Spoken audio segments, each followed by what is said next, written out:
শুরু করি। আহ, এবং যারা ক্যামেরা নিয়ে যে বন্ধুরা আছেন, আমার মনে হয় আপনারা আমার ইন্ট্রোডাক্টরি কথার সময় আপনারা আপনাদের ক্যামেরা সেট করতে পারবেন। আমি সবাইকে অসংখ্য ধন্যবাদ দিচ্ছি। 2024-25 সালের অর্থ বছরের জন্য যে বাজেট প্রস্তাবিত যেটা হয়েছে, সেখানে সানেমের পর্যালোচনা এই অনুষ্ঠানে আমরা মোটামুটি প্রতি বছরই বাজেটের পরে আমরা এরকম একটা পর্যালোচনা দিই সানেমের পক্ষ থেকে। এবং সেখানে আমরা যেটা করি, আমাদের অবজারভেশন গুলো তুলে ধরার চেষ্টা করি। পাশাপাশি আমরা মিডিয়াতে যে আমাদের বন্ধুরা যারা আছেন, আজকে যারা উপস্থিত আছেন এরকম, তাদের কাছ থেকেও আমরা মতামত অথবা প্রশ্ন আমরা রেসপন্ড করার চেষ্টা করি। আমাদের আজকের অনুষ্ঠানটার স্ট্রাকচারটা একটু আমি বলি। সেটা হচ্ছে যে শুরুতে আহ, সানেমের রিসার্চ ডিরেক্টর প্রফেসর সামেহ হক বিদিশা উনি একটা প্রেজেন্টেশন দেবেন। বেসিক্যালি এটা আমরা কিরকম দেখছি, বাজেটটা কিভাবে দেখছি সেটা। তারপরে আমি ব্রিফলি কিছু কমেন্ট করব, এন্ড দেন আমরা এটা ফ্লোরটা ওপেন করে দেবো, দেন আমরা আপনাদের প্রশ্ন করে নেব। তো আমি যদি শুরুটা এভাবে করি যে আহ, এবারের বাজেটের যে আমাদের কাছে এটা মনে হয়েছে যে আহ, তিনটা ফান্ডামেন্টাল কোশ্চেন তিনটা ফান্ডামেন্টাল কোশ্চেনের উত্তর পাওয়া প্রয়োজন। এবং সেই প্রশ্নগুলোর উত্তরটা পাওয়া, এটা আলোচনার মধ্যেই আপনারা দেখবেন যে এই প্রশ্নগুলোর উত্তরগুলো আমরা পেলাম কিনা। আহ, প্রথম প্রশ্নটা হচ্ছে যে এই বাজেটের আসলেই সত্যিকার অর্থে অর্থনীতির এখন যে সমস্যা, তার একটা কারেক্ট এবং ক্লিয়ার আন্ডারস্ট্যান্ডিং আছে কিনা, তার রিফ্লেকশনটা বাজেটে আছে কিনা। তো সেটা হচ্ছে একটা বড় একটা দিক বোঝার, যে এই বাজেট তার কনটেক্সট থেকে বুঝতে পেরেছে কিনা এবং সে অনুযায়ী এই বাজেটটা এসছে কিনা। দ্বিতীয়টা হচ্ছে যে এই বাজেটে যে প্রপোজ যে মেজার্স গুলো বলা হচ্ছে, বিভিন্ন ধরনের মেজার্স, সেগুলোর সংকট কাটাতে সহযোগ মানে হেল্প করবে কিনা। এবং সেক্ষেত্রেও আমাদের অবজারভেশন গুলো দেখবেন আপনারা, আমরা তুলে ধরছি। এবং তৃতীয় হচ্ছে যে আসলে কি করা উচিত ছিল, কি করা যেত এই সংকটের সময়। তো আমরা আমাদের প্রেজেন্টেশনে মোটামুটি এই জিনিসগুলো তুলে আনার চেষ্টা করেছি, বিভিন্ন খাত ভিত্তিক এবং বিভিন্ন এরিয়া স্পেসিফিক। প্রেজেন্টেশনটা একটু কম্প্রিহেন্সিভ, কিন্তু আমি জানি ডক্টর সামাদ বিদিশা উনি মূল কন্টেন্টটা উনি প্রেজেন্ট করবেন 25 to 30 মিনিটস এর মধ্যে। এবং তারপরে আমি যেটা করবো, ব্রডলি আমি কিছু কমেন্ট করব, এবং সেখানে আমি যেটা বলেছি আপনাদের কাছে তারপরে প্রশ্ন আমরা তুলে নিব। আপনারা সানেমের এই যে হেড টেবিলে যারা বসে আছেন তাদেরকে দেখে উইমেন এম্পাওয়ারমেন্ট বুঝতে পারছেন সানেমে, এবং সেটা অফকোর্স আমরা খুবই গর্ববোধ করি। এবং এটা হয়তো অন্যান্য অনেক অর্গানাইজেশনের তুলনায় সানেমে আমাদের উইমেন এম্পাওয়ারমেন্ট অনেক স্ট্রং, এবং সেটা আমরা সবসময় এনকারেজ করি। আমি একটু পরিচয় করে দিচ্ছি। আমার ডান দিকে তোমরা একটু বলো, নাম বলো, তাহলে হবে পরিচয় করে বলো মাইক্রোফোন ইউজ করে। আচ্ছা। শুভ সকাল সবাইকে। আমি ইশরাত হোসেন, সানেমে সিনিয়র রিসার্চ অ্যাসোসিয়েট হিসেবে কাজ করছি। শুভ সকাল, আমি আফিয়া মুবাশির তিয়াসা, আমি সানেমে সিনিয়র রিসার্চ অ্যাসোসিয়েট হিসেবে কর্মরত আছি। ঈশ্বর বলো, হ্যাঁ, সরি, ঠিক আছে, কারণ বিদেশের পরিচয়। শুভ সকাল, আমি ঈশ্বর আমি সানেমে সিনিয়র রিসার্চ অ্যাসোসিয়েট হিসেবে কর্মরত আছি। অনেক ধন্যবাদ। আমি তাহলে এখন আমি ডক্টর সাইমা হক বিদিশা ওনাকে রিকোয়েস্ট করছি প্রেজেন্টেশন দেওয়ার জন্য, এবং দেন তারপরে আমরা খোলাখুলি আলোচনায় চলে যাব। জি, তোমার কথা শুরু করতে হবে।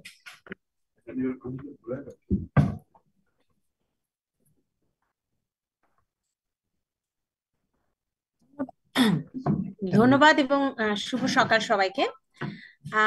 একটু আগেই আমরা একটু রিসার্চ টিমের সাথে কিছুটা পরিচিত হলাম।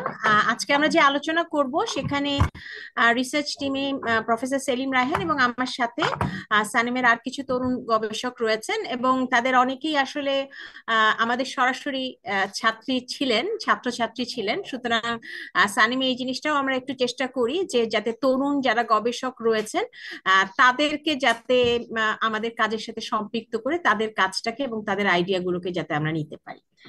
তো প্রথমে যদি আমরা একটু বলি যে আমরা সবাই জানি যে 6 তারিখে যে বাজেটটি ঘোষণা করা হয়েছে সেটি আসলে মূলত আমরা অর্থনীতির আজকে যে পর্যায়ে রয়েছি সেখানে আমাদের অর্থনীতির বেশ কিছু চ্যালেঞ্জ রয়েছে। তার মধ্যে আমি যেটি বলবো যে বা আমরা যেটি বলবো যে কয়েকটি চ্যালেঞ্জ খুব গুরুত্বপূর্ণ। একটি হচ্ছে আমরা জানি যে সবাই আজকে যে বিষয় নিয়ে কথা বলে আসছি সেটি হচ্ছে উচ্চ মূল্যস্ফীতি। এর পাশাপাশি সামষ্টিক অর্থনীতির বেশ কিছু চ্যালেঞ্জও কিন্তু রয়েছে। সেটার ক্ষেত্রে আমরা জানি যে আপনারা পত্রপত্রিকায় রিপোর্ট করছেন সবসময় যে আমাদের রিজার্ভ সেটি একটা নেতিবাচক প্রবণতা দেখা গেছে এবং আমাদের সার্বিকভাবে ডলারের বিপরীতে টাকার যে মূল্যমান সেই বিষয়টি। সুতরাং এই অন্তত দুটো চ্যালেঞ্জকে যদি আমরা মাথায় রাখি, অর্থাৎ সামষ্টিক অর্থনীতির চ্যালেঞ্জ এবং এর পাশাপাশি মূল্যস্ফীতির চ্যালেঞ্জ, তাহলে সে তার পাশাপাশিও কিন্তু আরো কয়েকটি জিনিস আমাদের মাথায় রাখতে হবে বা আমাদের চিন্তা করতে হবে। তার মধ্যে একটি হচ্ছে রাজস্ব আহরণের ক্ষেত্রে আমাদের কিন্তু কিছু রাজস্ব আহরণের ক্ষেত্রে আমাদের কিন্তু যে আমাদের যে পাস্ট এক্সপিরিয়েন্স সেটা কিন্তু খুব একটা স্বস্তিকর নয়। এর পাশাপাশি ব্যক্তি খাতে বিনিয়োগ সেই ক্ষেত্রেও কিন্তু এক ধরনের নেতিবাচক প্রবণতা বা এক ধরনের স্থবিরতা আমরা লক্ষ্য করি। এর পাশাপাশি অবশ্যই দারিদ্রতা দূরীকরণ এবং বৈষম্য কমানো সেটিও একটা গুরুত্বপূর্ণ চ্যালেঞ্জ এবং ম্যান্ডেট। এর এবং সবার সাথে আরেকটি বিষয় তো অবশ্যই থেকে যায়, সেটি হচ্ছে যে আমাদের কর্মসংস্থানের ব্যবস্থা করা। তো সার্বিকভাবে কিছু মূল চ্যালেঞ্জ যেটি বাজেটের এবং বাজেট বাস্তবায়নের চ্যালেঞ্জ এবং এই বিষয়গুলো নিয়েও আমরা বলবো পরে। তো এই সার্বিক এই চ্যালেঞ্জগুলোর পাশাপাশি বর্তমানে অন্তত যে দুটো বড় চ্যালেঞ্জ, অর্থাৎ মূল্যস্ফীতি এবং সামষ্টিক অর্থনীতির ভারসাম্য, এই দুটোকে সামনে রেখে আমরা আসলে আজকের আলোচনায় আমরা যেটা করতে চাচ্ছি সেটি হচ্ছে যে একেবারে লাইন বাই লাইন আমরা আসলে স্লাইডগুলো পড়তে চাচ্ছি না।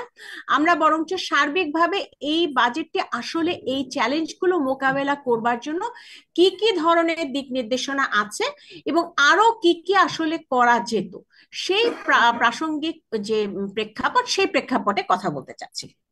সেদিক থেকে বিবেচনা করলে এদিকে আমরা যেতে চাচ্ছি না ডিটেল। বাজেট আমাদের মোটামুটি ভাবে 14% জিডিপির, এবং সেক্ষেত্রে দেখা গেছে যে একটা যে বাজেট যে ঘাটতি সে বাজেট ঘাটতি এখনো 4.5%-এর মতো, 4.5-5%-এর মতো একটা ঘাটতি রয়েছে জিডিপির। এবং সেক্ষেত্রে বাজেটের যে সার্বিকভাবে বাজেটের যে খরচটা হচ্ছে সেই বাজেটের একটা বড় অংশ আমরা জানি যে পরিচালন ব্যয়, 64% মতো পরিচালন ব্যয় এবং বাকি 36% মতো হচ্ছে উন্নয়ন ব্যয়। এখন যে বিষয়টি সেটি এই যদি সার্বিক বাজেটটা হয় মোটা দাগে, অবশ্যই আপনাদের কাছে তথ্য উপাত্ত আছে, বাজেট স্পিচ আছে এবং আপনারা নিজেরাও রিপোর্ট করেছেন অন্যান্য বিষয়গুলো সম্পর্কে। সুতরাং এগুলোতে আমরা যাচ্ছি না যে বাজেট আসলে বাজেটের পুঙ্খানুপুঙ্খ বিশ্লেষণে।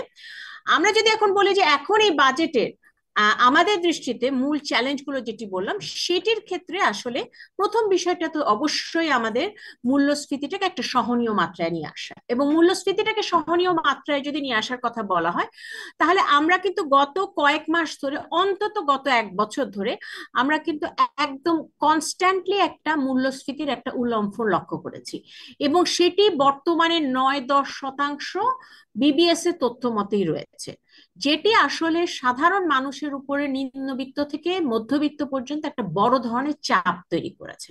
সুতরাং প্রশ্নটা যেটা সেটা হচ্ছে যে বাজেটে আসলে এই মূল্যস্ফীতিটাকে কিছুটা নিয়ন্ত্রণের মধ্যে রাখা এবং স্বস্তি দেওয়ার জন্য কি কি ধরনের পদক্ষেপ নেওয়া হয়েছে এবং আরো কি কি আসলে করা যেত।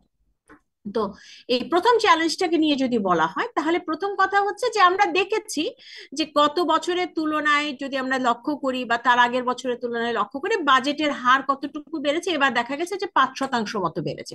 সুতরাং কিছুটা বাজেটটাকে ছোট রাখা এবং বাজেটে যে ঘাটতি সেটাকে কিছুটা ছোট রাখার একটা প্রবণতা লক্ষ্য করা গেছে। কিছু কিছু জায়গায় আমরা কিছুটা সাধনের কথা দেখেছি।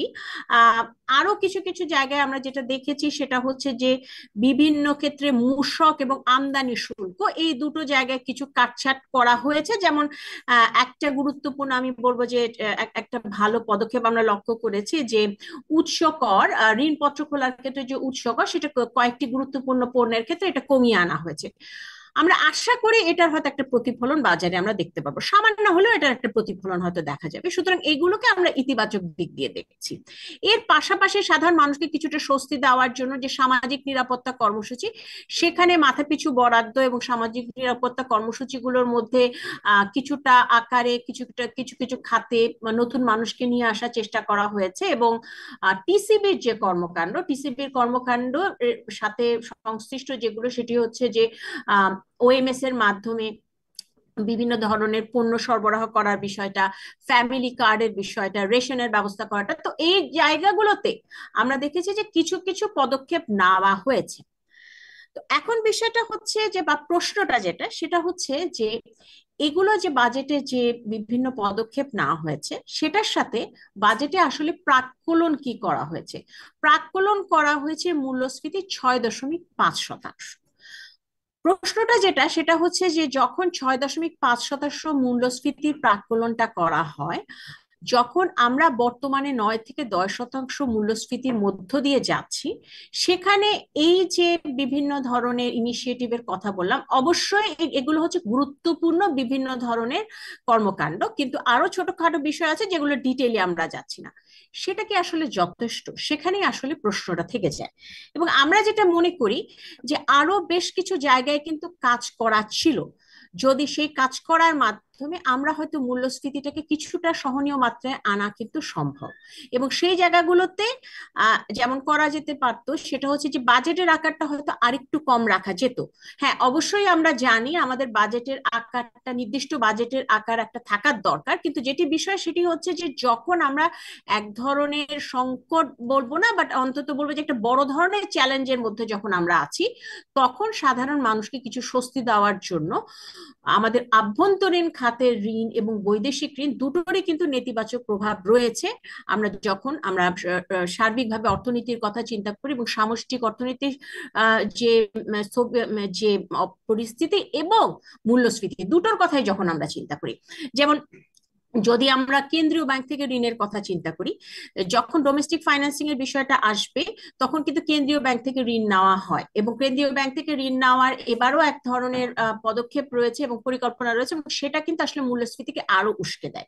সুতরাং বাজেটের যখন আমরা রেভিনিউর ক্ষেত্রে বা রাজস্ব আহরণের ক্ষেত্রে বড় ধরনের পরিবর্তন আনতে পারছি না, সেক্ষেত্রে বা আনার ক্ষেত্রে আমরা সেরকম কোনো ইতিবাচক ফল লক্ষ্য করিনি। সেক্ষেত্রে বাজেটের ঘাটতিটাকে আরো একটু কমিয়ে, বিশেষ করে আভ্যন্তরীণ যে অর্থায়ন, সেই জায়গাটাতে আরেকটু কমিয়ে সাধারণ মানুষকে ইনফ্লেশনের বা মূল্যস্ফীতির থেকে কিছুটা হলেও হয়তো একটু কমানোর একটা সুযোগ ছিল। এটি একটি বিষয়। মূসক, বিভিন্ন ইম্পোর্ট ডিউটি, বিভিন্ন আমদানি শুল্ক, সেগুলোর ক্ষেত্রে আরো হয়তো কাটছাট করার সুযোগ ছিল বলে মনে হয়। এবং সেখানে হয়তো একটা প্রশ্ন অবশ্যই আসতে পারে যে আপনারা রাজস্ব আহরণের কথা একদিকে বলছেন এবং আরেকদিকে আবার বলছেন যে বিভিন্ন জায়গায় রাজস্ব কমানোর বিষয়টা। এখানে এই বিষয়টা আমরা পরে আসবো, যে এগুলো হচ্ছে পরোক্ষ কর। যখন আমরা পরোক্ষ করের কথা বলি, তখন আপনি যে টাকা দিয়ে একটা পণ্য কিনছেন, আপনি যে টাকা দিয়ে পণ্য কিনছি, সেটা কিন্তু একেবারে সাধারণ দিনমজুর তিনিও কিন্তু সেই টাকা দিয়ে পণ্যটা কিনছে। সুতরাং এই মূসকের প্রভাব কিন্তু সবার উপর সমানভাবে পড়ে। সেই কারণে যে বিষয়টা, সেটা হচ্ছে যে প্রত্যক্ষ করের মাধ্যমে প্রত্যক্ষ করের জালটাকে বাড়িয়ে কিন্তু সেই ঘাটতিটা পুষিয়ে নেওয়া সম্ভব ছিল।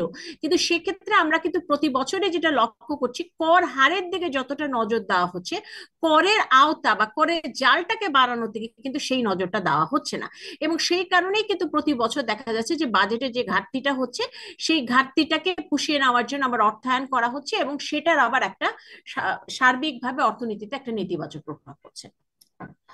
আরেকটি কথা যেটা বারবার আমাদের আলোচনায় বিভিন্ন সময় এসে, যে মধ্যবিত্তকে কিছুটা স্বস্তি দেওয়ার জন্য করমুক্ত আয়ের সীমা 3.5 লাখ থেকে কিছুটা বাড়ানোর একটা প্রত্যাশা ছিল মধ্যবিত্তের মধ্যে। সেটা সার্বিকভাবে আমাদের যেহেতু টাকার যে মূল্যমান, সে মূল্যমানটাকে যদি ডলারের বিপরীতে বিবেচনা করে আমাদের সার্বিক যে কস্ট অফ লিভিং এবং সার্বিক যে ইনফ্লেশনের পরিস্থিতিটাকে যদি আমরা বিবেচনা করি, সেক্ষেত্রে কিন্তু এটা আসলে একটা পদক্ষেপ হতে পারত, যেটা আসলে মধ্যবিত্তকে কিছুটা স্বস্তি দিতে পারতো, কিন্তু সেটা আমরা দেখিনি।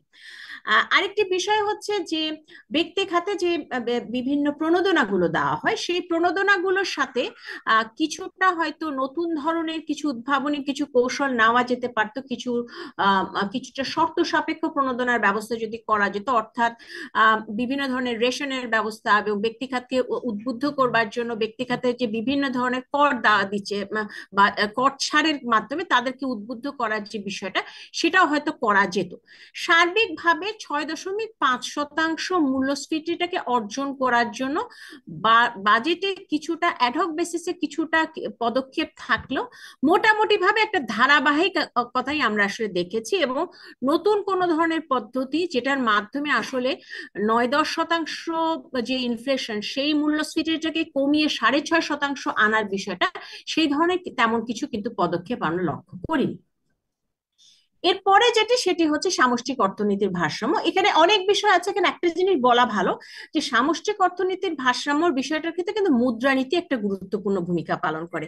সেখানে যে বাজেট একটা বিশাল ভূমিকা পালন করবে তা নয়, তবে বাজেটের বিভিন্ন ধরনের প্রণোদনা, বিভিন্ন ধরনের দিক নির্দেশনা থাকতে পারে যেটা আসলে সার্বিকভাবে মুদ্রানীতির সাথে এক ধরনের সংশ্লিষ্টতার মাধ্যমে সামষ্টিক অর্থনীতির ভারসাম্য বজায় রাখতে সহায়তা করতে পারে। এবং সামষ্টিক অর্থনীতির ক্ষেত্রে অনেক ধরনের সূচক আছে, আমরা সব সূচক নিয়ে বলবো না। আমাদের এখন সবচেয়ে বেশি আলাপ আলোচনা যেটা হচ্ছে সেটা হচ্ছে আমাদের সার্বিকভাবে আমাদের রিজার্ভে যে নেতিবাচক প্রবণতা, এবং আমরা যেটা দেখতে পাচ্ছি যে যখন $40 বিলিয়ন উপরে রিজার্ভ যেটা ছিল সেটা মে 2022 ছিল, সেটার থেকে এখন আমাদের কমে $25 বিলিয়ন মতো হয়েছে। সেটাও আবার যেটি বিষয়, সেখানেও কিন্তু আবার হিসাবের ক্ষেত্রে কিছুটা বিষয় রয়েছে যে যখন আমরা আইএমএফ সংক্রান্ত বিভিন্ন যে হিসাবগুলো আমরা করছি, সেই হিসাবগুলোতে যখন আমরা দেখি সেটা কিন্তু সেই হিসাব অনুযায়ী কিন্তু $18 বিলিয়ন।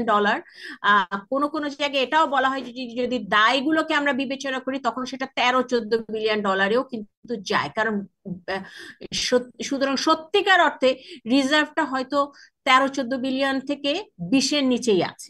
সুতরাং ওই জায়গাটাতেও কিন্তু একটা দেখার দরকার আছে যে বর্তমানে যে নেতিবাচক প্রবণতা আমরা লক্ষ্য করছি সেখানে যদি প্রকৃত রিজার্ভটাকে যদি আমরা মাথায় রাখি, তাহলে কিন্তু এখানে সামষ্টিক অর্থনীতির ভারসাম্যটাকে রক্ষা করবার জন্য বেশ কিছু পদক্ষেপ নেওয়াটা জরুরি। এর একটা কারণ অবশ্যই ডলারের বিপরীতে টাকার মূল্যমান, এবং ডলারের বিপরীতে টাকার মূল্যমানের যদি কথা বলি, সেটি হচ্ছে এখানে একটা কথা বোধহয় বলা ভালো যে আমরা যদি দেখি বহু বছর ধরে আমাদের একটা অর্থনীতিতে যেটা করা হয়েছিল, আমাদের 87, 88, 89 ডলারের বিপরীতে টাকার মূল্যমানটাকে ধরে রাখা হয়েছিল। এই যে ধরে রাখা হয়েছে, সেই ধরে রাখার ফলাফলটা আসলে ভালো হয়নি, এবং সেটাই হঠাৎ করে যখন ডলারের বিপরীতে টাকার মূল্যমান এখন আমরা দেখছি 117, 120 বা খোলা বাজারে যদি আমরা দেখি, সেটা চাপটা কিন্তু হঠাৎ করে আমাদের উপর পড়েছে। এবং সেই কারণেই যেটা জরুরি ছিল সেটা হচ্ছে যে ধীরে ধীরে এই ডলারের বিপরীতে টাকার মূল্যমানের একটা অ্যাডজাস্টমেন্ট করা, কিন্তু সেটা কিন্তু আমরা আসলে সেভাবে দেখিনি, এবং তার ফলাফল স্বরূপ এখন কিন্তু আমরা যেটা দেখতে পাচ্ছি যে একটা বড় ধরনের চাপের মুখে আমাদের সার্বিকভাবে ডলারের বিপরীতে টাকার যে মূল্যমানটা, এবং সেটা কিন্তু অন্যান্য অনেক সামষ্টিক অর্থনীতির সূচকের উপরে নেতিবাচক প্রবণতা ফেলছে। এখানে আসলে বাজেটে যদি, যেটা একটু আগেই বললাম যে মুদ্রানীতিটা গুরুত্বপূর্ণ, কিন্তু বাজেটের মাধ্যমে আসলে যেটা করার চেষ্টা করা হয়েছে সেটা হচ্ছে যে রেমিটেন্সের ক্ষেত্রে, প্রবাসীদের আয়ের ক্ষেত্রে যে কিছু অর্থ বরাদ্দ বা কিছু প্রণোদনা সেটাকে বহাল রাখা হয়েছে। এর পাশাপাশি কিছু কিছু পণ্য, কিছু কিছু বিলাস দ্রব্যের উপরে ট্যাক্স বসানো হয়েছে আমদানির ক্ষেত্রে। এক্সপোর্টের ক্ষেত্রে কিছু ইনসেন্টিভের ব্যাপার রয়েছে, অর্থাৎ মোটামুটি ভাবে বলা যেতে পারে খুবই গত বছরের বাজেটে যেটা ছিল তারই একটা প্রতিফলন আমরা দেখতে পাচ্ছি। এখন করা আসলে কি যেত, যেটা আগেই বলেছে যেখানে আসলে সামষ্টিক অর্থনীতির বিষয়গুলো যখনই আমরা বলছি যে তখনই কিন্তু আমাদের পুরো ব্যাপারটা যেটা চলে আসে সেটা হচ্ছে যে আমাদের মুদ্রানীতির সাথে সংশ্লিষ্টতা। মুদ্রানীতির পাশাপাশি সেটা হচ্ছে যে আমরা যখন রপ্তানিতে প্রণোদনা দেই, সেই প্রণোদনাগুলো বোধহয় আরেকটু সাবধানে বিচার বিশ্লেষণ করে দেওয়াটা জরুরি। বিশেষ করে আমাদের রপ্তানিতে আসলে কোন জায়গায় প্রণোদনা দিলে কর্মসংস্থান তৈরি হবে এবং কোন জায়গাগুলোতে প্রণোদনা দিলে আসলে সত্যিকার অর্থে রপ্তানি আয়ের ক্ষেত্রে আমরা একটা বড় ধরনের উল্লম্ফন লক্ষ্য করতে পারবো, সেই জায়গাগুলোকে বিচার বিশ্লেষণ করা। এবং রপ্তানির ক্ষেত্রে বহুমুখীকরণের কথা বছরের পর বছর আসলে বলে আসা হচ্ছে, ওই জায়গাটাতে নতুন নতুন খাতগুলোকে প্রণোদনা দেওয়ার ব্যাপারে আসলে আরো বেশি কাজ করার দরকার আছে। এবং সেই জায়গাটা বর্তমান পরিস্থিতি বিশেষ করে অত্যন্ত জরুরি, কারণ আমাদের রপ্তানি আয় বাড়ানোটা খুব খুব জরুরি। কারণ আমদানি কিন্তু আমাদের কিছু আমদানি থাকতেই হবে, কারণ কিছু গুরুত্বপূর্ণ আমদানি ছাড়া আমাদের আসলে শিল্পায়ন হবে না। আরেকটি বিষয় হচ্ছে যে সেটা হচ্ছে যে বৈদেশিক বিনিয়োগ, এবং বৈদেশিক বিনিয়োগের কথা যদি আমরা বলি তাহলে বৈদেশিক বিনিয়োগের সাথে কিন্তু সার্বিকভাবে আমাদের ব্যবসা করবার যে সার্বিক পরিবেশ সেটি সংশ্লিষ্ট। এবং সেই জায়গাগুলোতে যদি আমরা দেখি যে আহ সার্বিকভাবে যে বিভিন্ন ধরনের অবকাঠামোগত সমস্যা রয়েছে, বিভিন্নগত আমলাতান্ত্রিক জটিলতা রয়েছে, সেই জায়গাগুলোর কারণে কিন্তু বৈদেশিক বিনিয়োগ বিভিন্নভাবে কিন্তু ব্যাহত হচ্ছে এবং বৈদেশিক বিনিয়োগে আমরা সেই রকম কোনো বড় ধরনের উল্লঙ্ঘন দেখতে পাচ্ছি না। ওই জায়গাটাকে কেন্দ্র করে, এই জায়গাগুলোকে কেন্দ্র করে আলাদাভাবে কিন্তু সুনির্দিষ্ট কর্ম পরিকল্পনা থাকাটা জরুরি ছিল। আমরা জানি যে বাজেট আসলে 3 বছরের মধ্যমেয়াদী যে পরিকল্পনা সেগুলোর আঙ্গিকে সেগুলোর ভেতরে থেকেই করা হয়। বড় ধরনের পরিবর্তন না হলেও সার্বিক যে পরিস্থিতি সেটাকে কেন্দ্র করে কিছু নীতি নির্দেশনা এবং কিছু প্রণোদনা এবং কিছু কর ছাড়, এই জিনিসগুলো কিন্তু করাটা এটা কিন্তু একটা এক ধরনের অর্থনীতিতে এক ধরনের গুরুত্বপূর্ণ অবদান রাখতে পারতো, যেটা আমরা খুব একটা দেখিনি। আরেকটা বিষয় হচ্ছে যে রেমিটেন্সের ক্ষেত্রে আমাদের একটা জিনিস মাথায় রাখতে হবে, যতক্ষণ পর্যন্ত খোলা বাজারের সাথে অফিসিয়াল এক্সচেঞ্জ রেটের পার্থক্য থাকবে ততক্ষণ পর্যন্ত কিন্তু প্রবাসী যারা রয়েছেন তারা কিন্তু খোলা বাজারের ডলারের বিপরীতে এবং হুন্ডির মাধ্যমে অর্থ যেটা রেমিটেন্স যেটা সেটা আনার ব্যাপারে তাদের কিন্তু এক ধরনের প্রবণতা থাকবে। এবং সেটাকে খুব বেশি সেটা স্বাভাবিক, তার কারণ হচ্ছে যে তাদের তো আসলে অর্থটা দরকার। এখন এক্ষেত্রে আসলে কি করতে হবে, এক্ষেত্রে আসলে যে হুন্ডির মাধ্যমে যে বলা যেতে পারে যে এক ধরনের অবৈধ পথে রেমিটেন্সের যে প্রবাহ সেটাকে আসলে কন্ট্রোল করা এবং সেটার জন্য আসলে গুরুত্বপূর্ণ পদক্ষেপ না, সেটা সবচেয়ে জরুরি। কারণ আমরা প্রণোদনা কিন্তু আমরা দিতেই থাকতে পারি, কিন্তু প্রণোদনা দেওয়ার পরও আমাদের হয়তো সাময়িকভাবে আমরা হয়তো রেমিটেন্সের ক্ষেত্রে একটা কিছুটা ইতিবাচক অবস্থা আমরা লক্ষ্য করব, কিন্তু যদি আমরা দীর্ঘমেয়াদে আমরা রেমিটেন্সের ক্ষেত্রে একটা ইতিবাচক পরিস্থিতি লক্ষ্য করতে চাই যার মাধ্যমে আসলে আমাদের সামষ্টিক অর্থনীতির ভারসাম্য আনার ক্ষেত্রে একটা গুরুত্বপূর্ণ আমার অবস্থায় আসতে পারি, সেটা যদি আমরা লক্ষ্য করতে চাই তাহলে অসম্ভব জরুরি যেটা সেটা সেটা আসলে এই হুন্ডি এবং কালো টাকার যে এক ধরনের সার্কুলেশনটা হচ্ছে সেই জায়গাটাতে কঠোর নজরদারি দেওয়া, এবং সেটা কিন্তু একটা গুরুত্বপূর্ণ পদক্ষেপ। সেখানে কোনো দিক নির্দেশনা থাকার ব্যাপারে আমাদের একটা এক্সপেকটেশন ছিল। আরেকটি যেটি এটা বলে এখানে শেষ করছে সেটা হচ্ছে যে আমদানি করা যে সমস্ত পণ্য রয়েছে সেই সমস্ত পণ্যের মধ্যে বিভিন্ন খাদ্য পণ্য যেগুলো সেগুলো স্থানীয়ভাবে প্রস্তুত করবার জন্য কৃষকদেরকে প্রণোদনা দেওয়ার, এবং এটা হয়তো খুব শিগগিরই এটার ফল হয়তো পাওয়া যাবে না, কিন্তু কিছু সময় লাগলেও সেটাও কিন্তু একটা দীর্ঘমেয়াদী একটা পরিকল্পনার অংশ হতে পারত। আচ্ছা, যদি কর্মসংস্থানের কথা আমি বলি, কর্মসংস্থানের এখানে প্রথমে যেটা বলে রাখি সেটা হচ্ছে যে যখন একটা বলা যেতে পারে সংকোচনমুখী বাজেট হয় তখন সেই সংকোচনমুখী বাজেটে আপনি কিন্তু খুব একটা আশা করতে পারেন না যে বিশাল ধরনের কর্মসংস্থানের উল্লম্ফন হবে। সুতরাং সেখানে আসলে খুব সুনির্দিষ্ট সুচিন্তিত কর্মপরিকল্পনার দরকার আছে। অর্থাৎ সেক্ষেত্রে আসলে কোন কোন খাত প্রণোদনা দিলে বা কোন কোন জায়গায় কিছুটা কর ছাড় বা কিছুটা সুবিধা দেওয়ার মাধ্যমে বা কিছুটা নিয়মতান্ত্রিক সুবিধা দেওয়ার মাধ্যমে আসলে কর্মসংস্থানটাকে কিছুটা উজ্জীবিত করা যায়, সেই জায়গাটাতে কাজ করার দরকার আছে। সেদিক থেকে যদি আমরা বলি তাহলে আসলে এই বাজেটে কর্মসংস্থানটাকে খুব বেশি উদ্দীপ্ত করবার মতো খুব বড় ধরনের কিন্তু আমরা খুব একটা ইনিশিয়েটিভ লক্ষ্য করিনি। কিছু কিছু ইনিশিয়েটিভ যেমন আছে, যেমন শ্রমিকদের সার্বিক জীবন মানের উন্নয়নের জন্য কিছু কিছু ইন্স্যুরেন্সের ব্যবস্থার কথা বলা হয়েছে, কমপ্লায়েন্সের ব্যবস্থার কথা বলা হয়েছে, স্বাস্থ্য সেবা দেওয়ার কথা বলা হয়েছে। কিছু খাতে দেখা গেছে যে কর্মসংস্থান তৈরির জন্য এবং ট্রেনিং এর জন্য কিছু প্রণোদনার কথা বলা হয়েছে।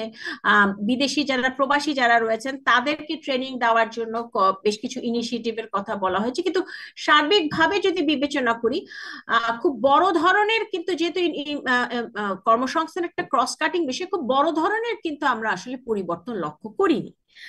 তো সেই হিসাবে যদি বলি, সানেমের যেটা অবজারভেশন সেটা হচ্ছে একটু আগেই যেটা বললাম, যে একটা ডিটেইল একটা রোড ম্যাপ দরকার আমরা কর্মসংস্থানের ক্ষেত্রে। আসলে কিভাবে এই পরিস্থিতিতে সামষ্টিক অর্থনীতির আমরা কিভাবে আসলে কর্মসংস্থানকে উজ্জীবিত করতে পারি। সেক্ষেত্রে একটি বিষয় হচ্ছে যে ব্যক্তি খাতে বিনিয়োগে কোথায় কোথায় আসলে আমরা প্রণোদনা দিব, কিভাবে আসলে আমরা তাদেরকে উজ্জীবিত করব, সেই স্ট্র্যাটেজিটা তৈরি করা, অর্থাৎ শ্রম ঘন শিল্পগুলোকে বিনিয়োগ করা এবং নতুন নতুন শ্রম ঘন শিল্পগুলোকে খুঁজে বের করা এবং তাদেরকে কিছুটা সাপোর্ট। সবসময় যে মনিটারি সাপোর্ট দিতে হবে এমন কোনো কথা নাই, অনেক সময় নিয়ম নীতির কিছু কিছু অ্যাডভান্টেজ যদি থাকে সেটাও কিন্তু একটা ইতিবাচক ভূমিকা রাখতে পারে।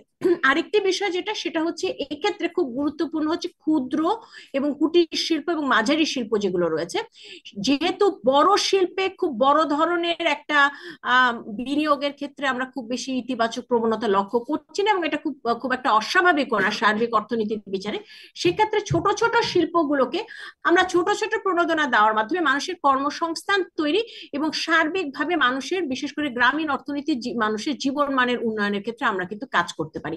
এবং সেই জায়গাটাতে কিন্তু আমরা খুব একটা কিন্তু সেই জায়গাটাতে আমরা কাজ দেখিনি এবং খুব একটা কিন্তু ইনিশিয়েটিভ আমরা এখানে লক্ষ্য করিনি। সুতরাং সার্বিকভাবে যদি আমরা বলতে চাই, তাহলে আসলে সার্বিক এই বাজেটের ক্ষেত্রে আমরা কিন্তু খুব বড় ধরনের কিন্তু কর্মসংস্থানকে উজ্জীবিত করবার জন্য খুব স্পেসিফিক কোনো টার্গেট অথবা খুব ডিটেইল রোড ম্যাপ, দুটোর কোনোটাই কিন্তু আমরা সেভাবে দেখিনি। আচ্ছা, দারিদ্রতা বিমোচনের ক্ষেত্রে আমি ফিগার গুলোতে আর যাচ্ছি না। আমরা সবাই জানি যে দারিদ্রতা বিমোচনের ক্ষেত্রে বাংলাদেশের একটা সাফল্য রয়েছে, এবং সেদিক থেকে যদি বিবেচনা করি তাহলে দারিদ্রতা বিমোচনের ক্ষেত্রে সে সবচেয়ে গুরুত্বপূর্ণ যে টুলটা কাজ করে সেটা হচ্ছে সেফটি নেট প্রোগ্রাম। এবং সামাজিক নিরাপত্তা কর্মসূচির কথা যদি বলি, সেখানে একটি বিষয় যেটা লক্ষণীয় সেটি হচ্ছে এবারের বাজেটে আমরা 17% আমরা দেখছি যে সামাজিক নিরাপত্তা খাতে বরাদ্দ, কিন্তু যদি আমরা পেনশন, বৃত্তি এবং সুদ, সঞ্চয়পত্রের সুদ, এই তিনটিকে যদি আমরা বাদ দিই তাহলে সেটা 11% মতো থাকায়। তার মানে এই 17 থেকে 10-11% এই যে ফারাকটা, এটা কিন্তু আসলে সার্বিকভাবে আমরা কিন্তু আসলে বোঝাটা সম্ভব না। সুতরাং এই জায়গাটাতে আমাদের একটা অবজারভেশন হচ্ছে, এটি খুব গুরুত্বপূর্ণ যে আমাদের সামাজিক নিরাপত্তা খাতে যে ক্যাটাগরাইজেশন, সেই ক্যাটাগরাইজেশনটা নতুন ভাবে করে আসলে মূল সামাজিক নিরাপত্তা খাতের যে অংশটি আছে সেই জায়গায় বরাদ্দ বাড়ানোর জন্য এবং সেই জায়গাকে কেন্দ্র করে কর্ম পরিকল্পনা গ্রহণ করা হোক, সেটাই হচ্ছে সবচেয়ে জরুরি। এবং সেদিক থেকে যদি আমি বলি, আমি এখানে পুরো ডিটেল যাচ্ছি না, মূলত আমাদের কিছু কিছু জায়গায় আমরা দেখেছি যে সামাজিক নিরাপত্তা কর্মসূচির আওতা বেড়েছে এবং মাথাপিছু বরাদ্দ বেড়েছে। কিন্তু যে প্রশ্নটা থেকে যায়, যেটা একটু আগেই বললাম, যে 17% হচ্ছে বাজেটের অ্যালোকেশন, তার মধ্যে আমরা যদি বাদ দিই পেনশন এবং সুদ এগুলোকে, তাহলে আমরা 10-11% মতো বাজেটের অ্যালোকেশন থাকে। বর্তমানে যে মূল্যস্ফীতির চাপ, প্রশ্নটা হচ্ছে সেটার ক্ষেত্রে এটি কি যথেষ্ট? এটি আসলে যথেষ্ট নয়। মূলত একটি বিষয় হচ্ছে যে টিসিবির অ্যালোকেশন এবং টিসিবির বরাদ্দ, এটাকে বেশ কয়েক গুণে বাড়ানোটা অত্যন্ত জরুরি সার্বিক পরিস্থিতি বিবেচনা। এবং এটার জন্য আসলে ট্রাকের সংখ্যা বাড়ানো, ট্রাকের মধ্যে যে পণ্যগুলো রয়েছে সেই পণ্যগুলোর আওতা এবং পণ্যগুলোর সংখ্যা বাড়ানো, আরো কিছুটা ভর্তুকি দিয়ে সেই পণ্যগুলো দেওয়া যায় কিনা, এই জায়গাটাতে কিছুটা ভর্তুকি যাওয়া বর্তমান সময় সাময়িকভাবে জরুরি। আর এর পাশাপাশি কর্মসংস্থান তৈরির জন্য যে বিভিন্ন প্রকল্পগুলো রয়েছে সেই প্রকল্পের উপর বেশি এমফাসিস দেওয়াটা জরুরি। এবং আরেকটা বিষয় যেটা, সেটা হচ্ছে যে গ্রামীণ যারা শহরে যারা দরিদ্ররা রয়েছে, সেই শহরের দরিদ্র মানুষকে তাদেরকে সামাজিক নিরাপত্তা কর্মসূচির আওতায় আনার জন্য কিন্তু খুব বেশি প্রোগ্রাম নেই। তাদের জন্য আসলে প্রোগ্রামগুলো বাড়ানোটা, এটাও কিন্তু খুব জরুরি, বিশেষ করে বর্তমানে আরবান ইনফ্লেশন যেটা রয়েছে সেটার প্রেক্ষিতে। ইনইকুয়ালিটি নিয়ে আমি ট্যাক্সেশনের আলোচনা করব। আমরা জানি যে আমাদের বিবিএস এর ডেটাও বলছে যে আমাদের আসলে বৈষম্য বেড়েছে, এবং বৈষম্য বাড়ার ক্ষেত্রে আমাদের একটা খুব গুরুত্বপূর্ণ টুল হচ্ছে আমাদের বৈষম্য কমানোর ক্ষেত্রে, সেটা হচ্ছে আমাদের রাজস্ব আহরণের মাধ্যমে, রাজস্ব খাতের সঠিক ব্যবস্থাপনার মাধ্যমে। সেদিক থেকে যদি আমরা তাকাই, তাহলে আমি এখানে খুব বেশি ডিটেইলে যেতে চাচ্ছি না। আমরা গত কয়েকদিন পত্র পত্রিকার আলোচনা আমরা অলরেডি এটা দেখেছি যে একটি বিষয় হচ্ছে যে ট্যাক্সের ক্ষেত্রে যে করমুক্ত আয়সীমা সেটা পরিবর্তন করা হয়নি। সারচার্জ যেটা রয়েছে সেই সারচার্জের ক্ষেত্রেও আমরা পরিবর্তন লক্ষ্য করি না। তবে যেটা একটা পদক্ষেপ নেওয়া হচ্ছে, যেটা সার্বিকভাবে যেটা ইতিবাচক বলেই মনে হয়, যে ম্যাক্সিমাম যে ট্যাক্স রেট সেটা 25 থেকে 30% উন্নীত করা হয়েছে। সেটা হয়তো রেভিনিউ আহরণের ক্ষেত্রে কিছুটা সহায়তা করতে পারে এবং বৈষম্য কমানোর ক্ষেত্রে কিছুটা সহায়ক ভূমিকা রাখতে পারে। এর পাশাপাশি আরেকটি বিষয়, অবশ্যই আপনারা হয়তো এই বিষয়ে পরে প্রশ্ন উত্তরে হয়তো আমরা বলতে পারি যে কালো টাকা সাদা করার জন্য যে 15% ট্যাক্স দেওয়া হয়েছে, সেই বিষয়টার মাধ্যমে রাজস্ব আহরণের চেষ্টা হয়তো করা হচ্ছে, কিন্তু সেটা আসলে কতটা ফলপ্রসূ হবে বা সেটা আমাদের আসলে দর্শনের সাথে খুব একটা সঙ্গতিপূর্ণ না, আমাদের সার্বিক অর্থনৈতিক দর্শনের সাথে সঙ্গতিপূর্ণ নয়। সুতরাং আমরা আসলে এই পদক্ষেপটাকে খুব একটা আমরা আসলে এই পদক্ষেপটাকে সাপোর্ট করছি না। এর পাশাপাশি আমি বাজেট ইনিশিয়েটিভের মধ্যে বিভিন্ন ক্ষেত্রে আসলে সাপ্লিমেন্টারি ডিউটি এবং মূসকের ক্ষেত্রে কিছুটা বাড়ানোর মাধ্যমে এবং এক্সাইজ ডিউটিতে আবগারি শুল্কে বেশ কয়েকটা নতুন স্ল্যাব যুক্ত করার মাধ্যমে রাজস্ব আহরণটাকে বাড়ানোর ক্ষেত্রে বিভিন্ন ধাপ তৈরি করা হয়েছে, এবং আশা করা হচ্ছে যে এই ধাপের মাধ্যমে হয়তো রাজস্ব আহরণ কিছুটা বাড়তে পারে। সেটি সার্বিক অর্থে সেটাতে হয়তো কিছুটা ইতিবাচক পরিবর্তন হতে পারে। এই জায়গাটাতে আমরা আসলে এই পুরো যে প্রক্রিয়াটা, এই প্রক্রিয়াটাকে আমরা ইতিবাচক দিক দিয়ে দেখছি। তবে যেখানে বিষয়টা, সেখানে আবার ওই একই কথা আসতে হয় যে ট্যাক্সের রেট বাড়ানো আর ট্যাক্সের করের জাল বাড়ানো, এই দুটোকে যদি আমাদের বলা হয়, তাহলে করের জাল বাড়ানোর ক্ষেত্রে আমরা কিন্তু এখনো খুব পিছিয়ে আছি, এবং বছরের পর বছর আমরা কিন্তু খুব বড় ধরনের অগ্রগতি আমরা লক্ষ্য করিনি। সুতরাং ওই জায়গাটাতে কেন আসলে সেই রকম পদক্ষেপ, সেই রকম কেন আমরা আশাব্যঞ্জক সাফল্য আমরা লক্ষ্য করতে পারছি না, সেই জায়গাটাতে কিন্তু দেখার দরকার আছে, এবং সেই জায়গাটাতে কাজ করার দরকার আছে, ডিসেন্ট্রালাইজেশনের দরকার আছে। এবং আরো কিছু কিছু বিষয়, যেমন ইনকাম ট্যাক্সের ক্ষেত্রে যে ব্র্যাকেট রয়েছে, সারচার্জের ক্ষেত্রে যে ব্র্যাকেট রয়েছে, ওয়েলথ ট্যাক্সের যে বিষয়টা রয়েছে, এই জায়গাগুলোতে নতুন ভাবে কিন্তু রিডিজাইন যদি করা হয় এবং আরো বেশি প্রগতিশীল হিসেবে, অর্থাৎ প্রোগ্রেসিভ ট্যাক্সেশন, যেটা আসলে বৈষম্য কমাতে সাহায্য করে, সেই জায়গা থেকে আমরা কিন্তু অন্যান্য বিভিন্ন আমাদের যে প্রতিবেশী দেশ এবং অন্যান্য দেশগুলো আছে সেখান থেকেও কিন্তু আমরা বিভিন্ন ধরনের লেসন আমরা নিতে পারি, যার মাধ্যমে আমরা আসলে রাজস্ব আহরণটাকেও বাড়ানো এবং এর পাশাপাশি বৈষম্য কমানো। সামাজিক নিরাপত্তা খাত থেকে সামাজিক অবকাঠামোগুলোর ক্ষেত্রে আমি খুব ছোট করে একটু বলতে চাচ্ছি। সেটা হচ্ছে যে মূলত আমাদের দুটো খাতকে যদি আমরা বলি, সেটা হচ্ছে একটা হচ্ছে স্বাস্থ্য এবং একটা হচ্ছে শিক্ষা। এবং দুটো খাতের দিকে যদি আমরা তাকাই, স্বাস্থ্য খাতে আমরা যেটা দেখতে পাচ্ছি যে বাজেটে যেটা প্রস্তাবনা করা হয়েছে সেটা হচ্ছে 7% বাজেটের মতো, কিন্তু আমরা, এবং যেটা জিডিপির 1%-এরও কম। আমাদের একটা প্রস্তাবনা হচ্ছে যে স্বাস্থ্য খাতের বরাদ্দটা অন্তত এই বছরের জন্য, অন্তত আমাদের অষ্টম পঞ্চবার্ষিক পরিকল্পনায় যে প্রস্তাবনা করা হচ্ছে সেটার সাথেও যদি আমরা ম্যাচ করতে চাই, তাহলেও কিন্তু অন্তত 11% করা দরকার। সেটাও কিন্তু আমাদের সরকারের যে অষ্টম পঞ্চবার্ষিক পরিকল্পনা, সেটার সাথেও যদি অন্তত আমরা ম্যাচ করে চিন্তা করি, তার চাইতেও কিন্তু কম। সুতরাং এখানে একটা প্রশ্ন থাকে, এবং আমরা আরো যেটা দেখেছি সেটা হচ্ছে যে অনেক ক্ষেত্রে কিন্তু ইনফ্রাস্ট্রাকচারাল ডেভেলপমেন্ট, স্বাস্থ্য এবং শিক্ষা, সেই দুটো খাতকে গুরুত্বটা দেওয়া হয়, কিন্তু যে প্রশ্নটা থেকে যায় সেটা হচ্ছে যে কোয়ালিটি অফ ট্রেনিং এবং ট্রেন ডক্টর, ট্রেন নার্স তৈরি করা এবং স্বাস্থ্য খাতে যে তৃণমূল পর্যায়ে স্বাস্থ্য সেবাটাকে পৌঁছে দেওয়া, সেটার জন্য কিন্তু আমরা খুব বেশি স্ট্র্যাটেজি বা পলিসি বা ইনিশিয়েটিভ লক্ষ্য করি না, যেটা আসলে করা খুব জরুরি। শিক্ষার ক্ষেত্রে যদি বলি, শিক্ষার ক্ষেত্রে আমরা যেটা দেখেছি সেটা হচ্ছে যে আসলে প্রপোজড বাজেটে আমাদের এবছর আমরা যেটা দেখেছি যে 12% মতো শিক্ষা খাতে আমাদের বরাদ্দটা আমরা দেখেছি। এখানে একটা জিনিস একটু বলে নেওয়া ভালো, জনপ্রশাসন খাতে বরাদ্দ হচ্ছে 22%। সুতরাং আমাদের সুদের ক্ষেত্রে যে আমাদের দায়টা মেটানো, সেক্ষেত্রেও একটা বড় ধরনের বাজেটের অংশ চলে যাচ্ছে। সুতরাং এরপর যখন শিক্ষা বা স্বাস্থ্যের কথা আমরা বলি, তখন কিন্তু খুব কম টাকাটাই আসলে রয়ে গেছে। সুতরাং ওই জায়গাগুলোতে আসলে কৃচ্ছ্রতা সাধন করার দরকার। জনপ্রশাসনে আসলেই 22% বাজেটের বরাদ্দটা দরকার আছে কিনা, সেটা কিন্তু একটা প্রশ্ন। এবং সেক্ষেত্রে যদি বলি, আবার একটা কথাই বলতে হয় যে অষ্টম পঞ্চবার্ষিক পরিকল্পনাকে কেন্দ্র করে যদি অন্তত আমরা সার্বিকভাবে এই বছরের জন্য বাজেটে শিক্ষা খাতে বরাদ্দ দেখতে পারতাম, সেটা কিন্তু আসলে সার্বিকভাবে দীর্ঘমেয়াদে আমাদের যে উন্নয়ন এবং মানব সম্পদ উন্নয়ন, সেখানে একটা গুরুত্বপূর্ণ ভূমিকা রাখতে পারতো। ওই জায়গাগুলোতে কিন্তু আমরা প্রতি বছর বাজেটে আমাদের একই কথা বলতে হয় যে শিক্ষা এবং স্বাস্থ্য খাতে বিনিয়োগের কথা। অবশ্যই আপনাদের হয়তো একটা প্রশ্ন থাকতে পারে যে ইমপ্লিমেন্টেশন রেটটা লো, কিন্তু বিষয়টা হচ্ছে যদি বরাদ্দই না থাকে, তাহলে কিন্তু আমাদের ইমপ্লিমেন্টেশন রেটটা আমাদের যদি লো থাকে, তারপরও বরাদ্দ যদি অন্তত থাকে, তাহলে কিছুটা হলেও সাধারণ মানুষ কিন্তু বাজেট থেকে শিক্ষা এবং স্বাস্থ্যের মাধ্যমে উপকারটা পায়, এবং যেটা আসলে খুবই জরুরি। আর আরেকটা যেটি বিষয়, সেখানে আসলে শিক্ষার ক্ষেত্রে অবকাঠামোতে যতটা বিনিয়োগ করা হয়েছে, কিন্তু সে অনুযায়ী যেটা আমরা যদি মানব সম্পদ উন্নয়ন বা শিক্ষকদের শিক্ষার গুণগত মানের উন্নয়নের কথাও চিন্তা করি, সেই জায়গাটাতে কিন্তু ততটা কাজ করা হয়নি, এবং সেই জায়গাটাতে আসলে মূল এমফাসিসটা আসলে সেই জায়গাটাতেই দেওয়া দরকার।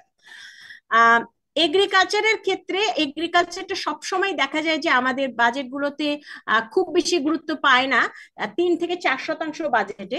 কিন্তু মূল বিষয়টা যেটা, সেটা হচ্ছে এগ্রিকালচার খাতে কথা যদি আমরা চিন্তা করি, সেটি কৃষি খাত কিন্তু আসলে আমরা করোনার থেকে লক্ষ্য করে দেখেছি যে এটি আসলে আমাদের সার্বিক অর্থনীতিতে যতটা ঝড়ঝাপটাই যাক না কেন, কৃষিখাত কিন্তু সবসময় আমাদেরকে এক ধরনের প্রোটেকশন দিয়ে আসে।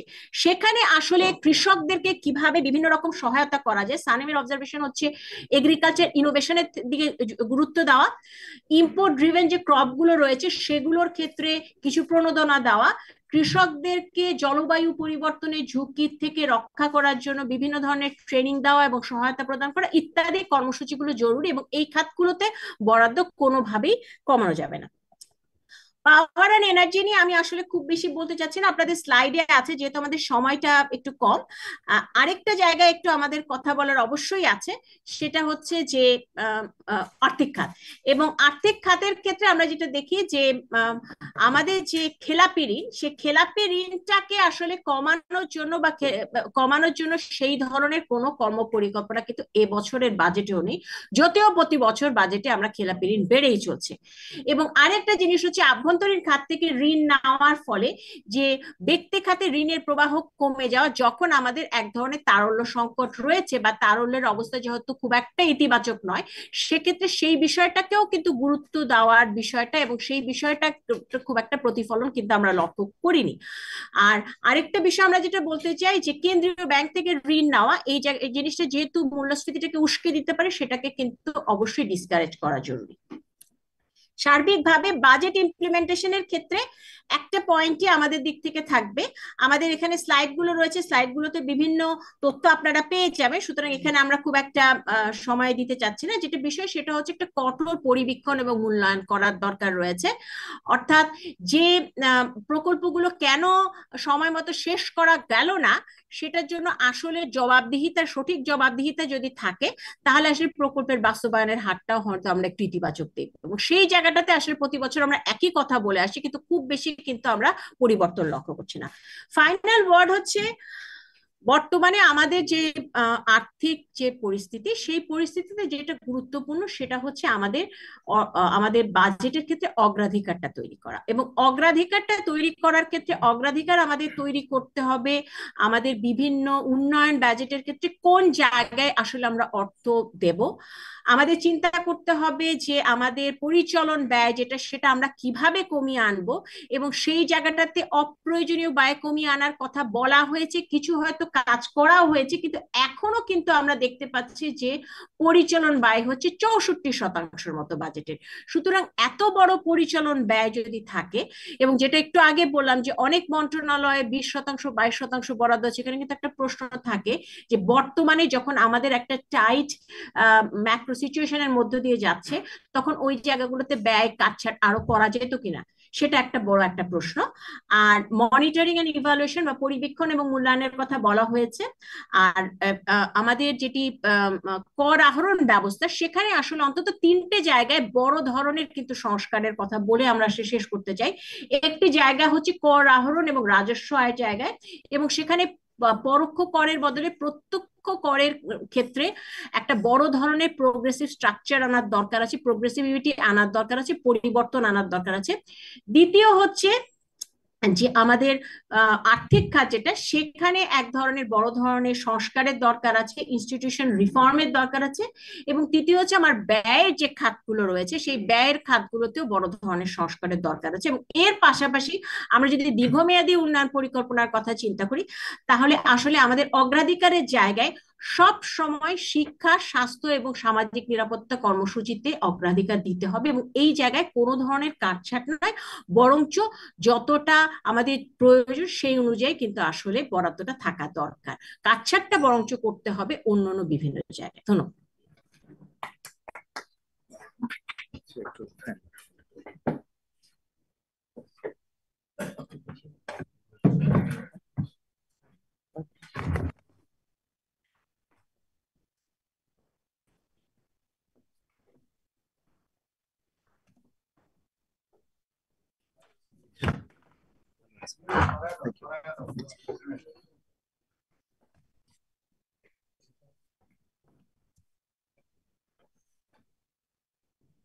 আমি ধন্যবাদ দিচ্ছি প্রফেসর সাইমা বিদিশাকে। আমরা চেষ্টা করেছি যে এই প্রেজেন্টেশনটাকে খুব ফোকাস রাখতে, যেটা প্রফেসর বিদিশা উনি করেছেন। কারণ খুব ডিটেইলড আলোচনা করার কারণ আপনাদের সাথে করার কারণ আপনারা ইতিমধ্যেই বাজারে অনেক বিষয়ে অবহিত। তো আমরা চাচ্ছিলাম যে যেগুলো হচ্ছে খুব গুরুত্বপূর্ণ জায়গা, সেই বিষয়গুলো নিয়ে আলাপ করা। তো আমি যেটা বলেছিলাম যে শুরুতে যে প্রফেসর বিদিশার প্রেজেন্টেশনের পরে আমি কয়েকটা জায়গায় একটু কমেন্ট করব। কমেন্ট মানে বেসিক্যালি একটু এলাবোরেট করবো আলোচনাগুলো। প্রথম প্রশ্নটা হয়তো আমাদের সবার মনের ভিতরেই আছে যে এত যে উদ্যোগ নেওয়া হলো, অথবা যেটা দাবি করা হয়েছে যে উদ্যোগ নেওয়া হয়েছে, তারপরও মূল্যস্ফীতি কমছে না কেন? এটা তো একটা বিলিয়ন ডলার প্রশ্ন। মূল্যস্ফীতি কমানো যাচ্ছে না কেন? এবং সেই মূল্যস্ফীতি যেখানে দেখছি যে আমাদের আশেপাশে অনেক দেশই যখন সাফল্য দেখিয়েছে মূল্যস্ফীতি একটা সহনীয় পর্যায়ে রাখতে, বাংলাদেশ কেন এটা পাচ্ছে না? এবং সেক্ষেত্রে আমরা আমরা আমরা যে আমাদের যে অবজারভেশন, সেখানে কয়েকটা বিষয় আমি বলছি। দেখুন, যেটা কনভেনশনাল যে পদ্ধতি মূল্যস্ফীতি নিয়ন্ত্রণের জন্য, আমরা জানি যে মনিটারি পলিসি একটা খুব গুরুত্বপূর্ণ একটা টুল, এবং সেখানে সুদের হার সেটা খুব গুরুত্বপূর্ণ একটা ভূমিকা রাখে। আমরা দেখেছি দীর্ঘদিন ধরে কিন্তু সুদের হার একটা স্থির জায়গায় রেখে দেওয়া হয়েছিল, এবং যখন মূল্যস্ফীতি কিন্তু লাফিয়ে লাফিয়ে তখন বাড়ছিল, এবং ওই সময়টাতে খুব ক্রিটিক্যাল টাইমটাতে যখন একটা রিয়েলাইজেশন হলো যে না, এটা আসলে একটা ভুল নীতি। যদিও এটা অফিসিয়ালি কখনো স্বীকার করা হয়নি যে 6-9 যে পদ্ধতি যেটা ছিল সুদের হার, সেটা একটা ভুল নীতি ছিল।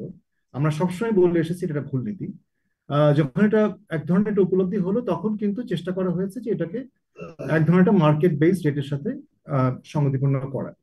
এবং আমরা দেখেছি তারপরে গত বছরের খুব সম্ভবত অগাস্ট থেকেই সুদের হার বেড়েছে, এবং সুদের হার এখন কিন্তু ক্রমান্বয়ে অনেক বেড়েছে। তাহলে এখন তারপরে প্রশ্ন হচ্ছে যে গত কয়েক মাসে সুদের হার বেড়েছে, তারপরে মূল্যস্ফীতি কমেনি কেন? এবং সেটা হয়তো তাহলে কি এই সুদের হার কোনো কাজ করছে না? এখানে একটা ব্যাখ্যা অবশ্যই আছে। সেই ব্যাখ্যাটা হচ্ছে যে দেখুন, গত প্রায় 2-2.5 বছর অথবা 3 বছর ধরে আমরা যদি কোভিডের সময় থেকে দেখি, এবং তারপরে যে কোভিড পরবর্তী যে একটা পুনরুদ্ধারের প্রক্রিয়া, এবং তারপরে যে একটা উচ্চ মূল্যস্ফীতির যে একটা দীর্ঘ সময় জুড়ে আমাদের দেশের জনগোষ্ঠীর একটা বেশ বড় অংশ যারা নিম্ন আয়ের, এমনকি নিম্ন মধ্যবিত্ত, এমনকি মধ্যবিত্ত, তাদের কিন্তু প্রকৃত আয়ের বড় ধরনের ইরোশন হয়েছে। এবং প্রকৃত আয় যখন বড় ধরনের আপনার ইরোশন হয়েছে, তখন যেটা হচ্ছে যে যেই সময়টায় হয়তো সুদের হার বাড়ানোর একটা মূল উদ্দেশ্য তো হচ্ছে ডিমান্ডকে কন্ট্রাক্ট করা, সেই ডিমান্ডটা যদি কন্ট্রাক্ট করার যে একটা এফেক্ট আমরা পেতাম, এটা এত দেরি করে সুদের হার বাড়ানো হয়েছে, বাই দ্যাট টাইম তাদের ডিমান্ড অলরেডি কন্ট্রাক্টেড এই প্রকৃত আয় কমে যাওয়ার কারণে। সুতরাং হাউস হোল্ড লেভেলে আমরা কিন্তু এই সুদের হার বৃদ্ধির কারণে তাদের ডিমান্ড কন্ট্রাকশনের এফেক্ট খুব বেশি আমরা পাবো না, এবং যে কারণে আমরা দেখছি না এই সুদের হার খুব বড় ধরনের প্রভাব ফেলছে বৃদ্ধির কারণে। এবং কি সুদের হার বৃদ্ধি আর কতদূর পর্যন্ত নিয়ে যাওয়া যাবে? আপনারা এটাও জানেন যে এটাকে খুব বেশি পর্যন্ত বাড়ালে ব্যাংকগুলো কিন্তু, আর্থিক খাতে কিন্তু কলাপস করবে। সুতরাং এই যে জায়গাটা, এখানে আমরা যে কথাটা বলতে চাচ্ছি, যে যে নীতিটা, যে পদ্ধতিটা যথাসময়ে নেওয়া দরকার ছিল, সেটা যথাসময়ে নিতে না পারার কারণে এটা যে কমপ্লিকেশন গুলোর সৃষ্টি করেছে, সেটাকে কিন্তু এখন অনেক দেরিতে হলেও যখন পদক্ষেপগুলো নেওয়া হচ্ছে, সেটা তার কার্যকরী, তার যে বাইট দেওয়ার যে ক্ষমতা, কামড় দেওয়ার যে ক্ষমতা, সেটা কিন্তু তার সেই ক্ষমতা সে অনেকটা হারিয়ে ফেলেছে। এবং সেটা হয়তো আমাদের একটা বিবেচনার মধ্যে আসতে হবে। সুদের হারের বৃদ্ধি আরেকটা দিকও আমরা দেখছি, সেটা হচ্ছে কন্ট্রাকশনের। সেটা হচ্ছে যে আহ, ঋণ নেওয়ার ক্ষেত্রে যেহেতু সুদের হার বৃদ্ধি হবে, ব্যক্তি খাত ঋণ কম নেবে এবং ইকোনমিটা কুল ডাউন হবে, মানে basically that is the whole idea. এবং সেটা যদি হয়ে থাকে, সেটা যদি উদ্দেশ্য হয়, তাহলে আমরা ইতিমধ্যে কিন্তু ব্যক্তি খাতে বিনিয়োগে তার একটা প্রভাব আমরা দেখতে পাচ্ছি। এবং সেটা শুধুমাত্র এই কারণেই না, ব্যক্তি খাতে বিনিয়োগের প্রভাব কিন্তু আমরা গত প্রায় এক দশক জুড়েই কিন্তু বাংলাদেশে ব্যক্তি খাতে বিনিয়োগের একটা স্থবিরতা আছে, সেটা কিন্তু আমরা দেখে দেখে আসছি। এবং সেই স্থবিরতার মধ্যে নতুন করে আবার এই জটিলতাগুলো অ্যাড হয়েছে। তাহলে এখন একটা প্রশ্ন হবে যে এরকম একটা কনটেক্সটে কিভাবে তাহলে একটা ব্যক্তি খাতের বিনিয়োগের যে একটা বড় ধরনের একটা প্রবৃদ্ধির ধারণা করা হয়েছে, অথবা একটা গুরুত্বপূর্ণ একটা সাইজেবল প্রবৃদ্ধির একটা প্রস্তাবনা করা হয়েছে যে এবার বাজেটে, সেটা কতটুকু যুক্তিসঙ্গত, সেটা কতটুকু বাস্তবসম্মত। এবং তার সাথে সম্পর্কিত যদি আমরা জিডিপি প্রবৃদ্ধির হারও বলি, সেটাও কিন্তু আমাদের আমাদের ধারণা যে এটা বাস্তবসম্মত নয়। এই ধরনের ওই ব্যক্তি খাতের যে জিডিপির অনুপাতে ব্যক্তি খাতের বিনিয়োগের যে প্রবৃদ্ধি, সেটা আসলে এই এই অর্থ বছরে অর্জন করা সম্ভব না। আমি ওই বিলিয়ন ডলার প্রশ্নের জায়গাটা আবার ফিরে আসি, যে কেন মূল্যস্ফীতি নিয়ন্ত্রণ করা যাচ্ছে না। এখানে আমরা বরাবরই বলার চেষ্টা করেছি যে এখানে কোঅর্ডিনেশনের বড় ধরনের অভাব আছে। একটা তো হচ্ছে সুদের হারের কথা আমরা মনিটারি পলিসির কথা বললাম, আরেকটা হচ্ছে রাজস্ব নীতির কথা, যেটা কিন্তু খুব গুরুত্বপূর্ণ সময়গুলোতে দেখা গেছে নিত্য প্রয়োজনীয় পণ্যের উপরেও কিন্তু করগুলো, আমদানি কর কিন্তু ধার্য ছিল, এবং সেগুলোকে কিন্তু অ্যাডজাস্ট করার একটা সুযোগ ছিল, যেটা আমরা হয়তো এখন দেখছি যে সেটার উদ্যোগ নেওয়া হচ্ছে। কিন্তু এইটা যদি আগে থেকে করা হতো, তাহলে কিন্তু তার এফেক্টটা আমরা আগে থেকে আরো পেতাম। সো মনিটারি পলিসি, ফিসকাল পলিসির মধ্যে কোঅর্ডিনেশনের একটা বড় অভাব আছে। তো সর্বোপরি যে জায়গাটা আমাদের কাছে মনে হয়েছে, যেটা হচ্ছে ডোমেস্টিক মার্কেট ম্যানেজমেন্ট। বিশেষ করে বাজারে যে নানা ধরনের অস্থিরতা আছে, এবং বাজারে যে নানা ধরনের দেখা যায় যে কোনো কোনো একটা অজুহাতে একটা ব্যবসায়ীদের একটা অংশ তারা নানা কারণে নানা অজুহাতে জিনিসপত্রের দাম হঠাৎ করে অযৌক্তিকভাবে বাড়িয়ে দেয়। এবং এগুলো কিন্তু প্রতিযোগিতার বিরুদ্ধ আহ, চিন্তা, মানে স্টেপ। এবং সেগুলোর বিরুদ্ধে ব্যবস্থা নেওয়ার জন্য, এই ধরনের অন্যায় কর্মকাণ্ডের বিরুদ্ধে ব্যবস্থা নেওয়ার জন্য কিন্তু আমরা সেরকম শক্তিশালী পদক্ষেপ দেখিনি। সুতরাং এই যে বিষয়গুলো আমরা বলছি, যে মূল্যস্ফীতির মতো এরকম একটা খুব কঠিন পরিস্থিতির মধ্যে দিয়ে বাংলাদেশ যখন যাচ্ছে, এটা আমি বলবো একটা অভূতপূর্ব পরিস্থিতি দীর্ঘ সময় জুড়ে, এটাকে মোকাবেলা করার জন্য যে ধরনের কোঅর্ডিনেটেড এফোর্ট দরকার ছিল বিভিন্ন মন্ত্রণালয় এবং ডিপার্টমেন্টের এবং ব্যবসায়ীদেরকে সাথে নিয়ে, আমরা কিন্তু সেরকম কোঅর্ডিনেট এফোর্ট দেখিনি। এবং এবারে বাজেটের যে প্রস্তাবনাগুলো, সেগুলো আমাদের কাছে, আমি তার উদ্দেশ্যগুলোকে আমি অবশ্যই মনে করি যে তার সৎ উদ্দেশ্য, কিন্তু যেহেতু কোনো কোঅর্ডিনেটেড এফোর্ট নেই, সুতরাং এগুলো কার্যকারিতা নিয়েও আমার প্রশ্ন আছে। এবং সুতরাং আমরা মনে করি যে বাজেটে যেটা ধারণা করা হচ্ছে 6.5%-এর মূল্যস্ফীতি নেমে আসবে, এটা আসলেই সম্ভব না। এবং আমাদের হয়তো এরকম একটা উচ্চ মূল্যস্ফীতির মধ্যে দিয়ে আরো বেশ কিছু সময় যেতে হবে, আহ, এবং যদি না আহ, এই ধরনের আমরা উদ্যোগগুলো দেখতে না পাই। দ্বিতীয় জায়গাটা একটু আমি বলবো, সেটা হচ্ছে যে আহ, আমাদের প্রেজেন্টেশনে এসছে, সেটা হচ্ছে যে রেভিনিউ কালেকশনের ব্যাপারে, রাজস্ব আদায়। এবং এই ব্যাপারটাতে এবারও আমরা দেখলাম যে যে জায়গাটা দরকার ছিল, যে যেটা ডিরেক্ট ট্যাক্স অথবা আয়করের উপরে গুরুত্বটা বেশি দেওয়া, তার বদলে বরং আমরা দেখলাম যে সে গতানুগতিক পথেই যে ইনডিরেক্ট ট্যাক্স, ভিএটি অথবা অন্যান্য সারচার্জের উপরে কিন্তু গুরুত্বটা বেশি দেওয়া হয়েছে। কারণ এই পথটা হচ্ছে খুব সহজ পথ। কারণ কঠিন পথটা হচ্ছে আয়করের জাল বাড়ানো এবং সেখানে যারা ধনী, অতি ধনী, তাদের কাছ থেকে বেশি মাত্রায় কর আহরণ করা।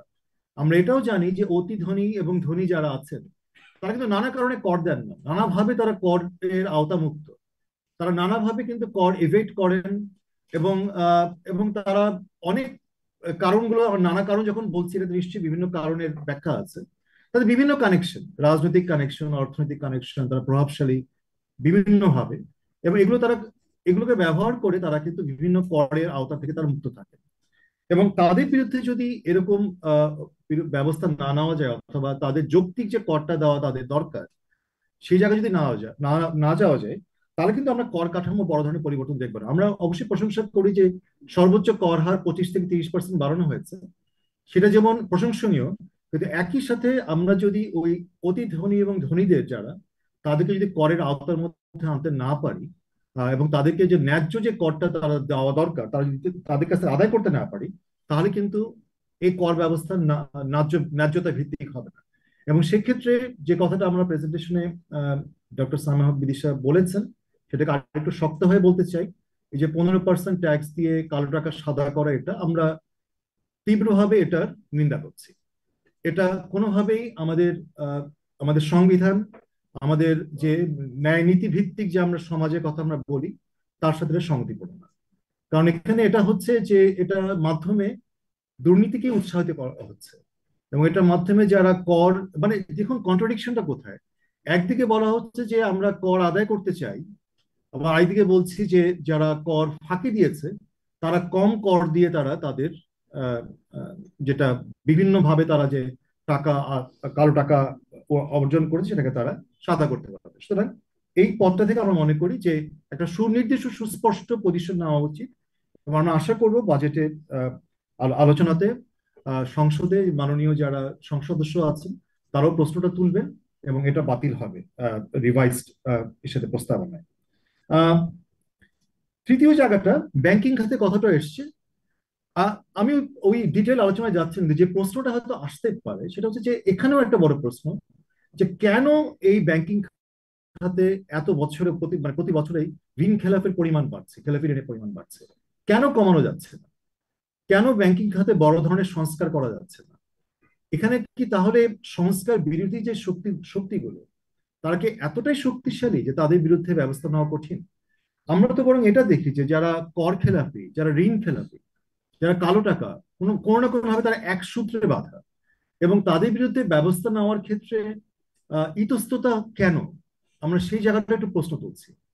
এবং আমরা তো মনে করি যে সরকারের এবং বিশেষ করে অষ্টম পঞ্চবার্ষিকী পরিকল্পনা, প্রেক্ষিত পরিকল্পনা, সেখানেও যেরকম একটা ন্যায় ভিত্তিক সমাজের কথা সরকার বলেছেন, সেই জায়গাটা কিন্তু এই যে সমাজে যে অন্যায়গুলো হচ্ছে তার বিরুদ্ধে শক্তিশালী অবস্থানটা নিলে কিন্তু আমরা মনে করি যে ওই ন্যায়ভিত্তিক সমাজের পথে আমরা এগিয়ে যেতে পারবো।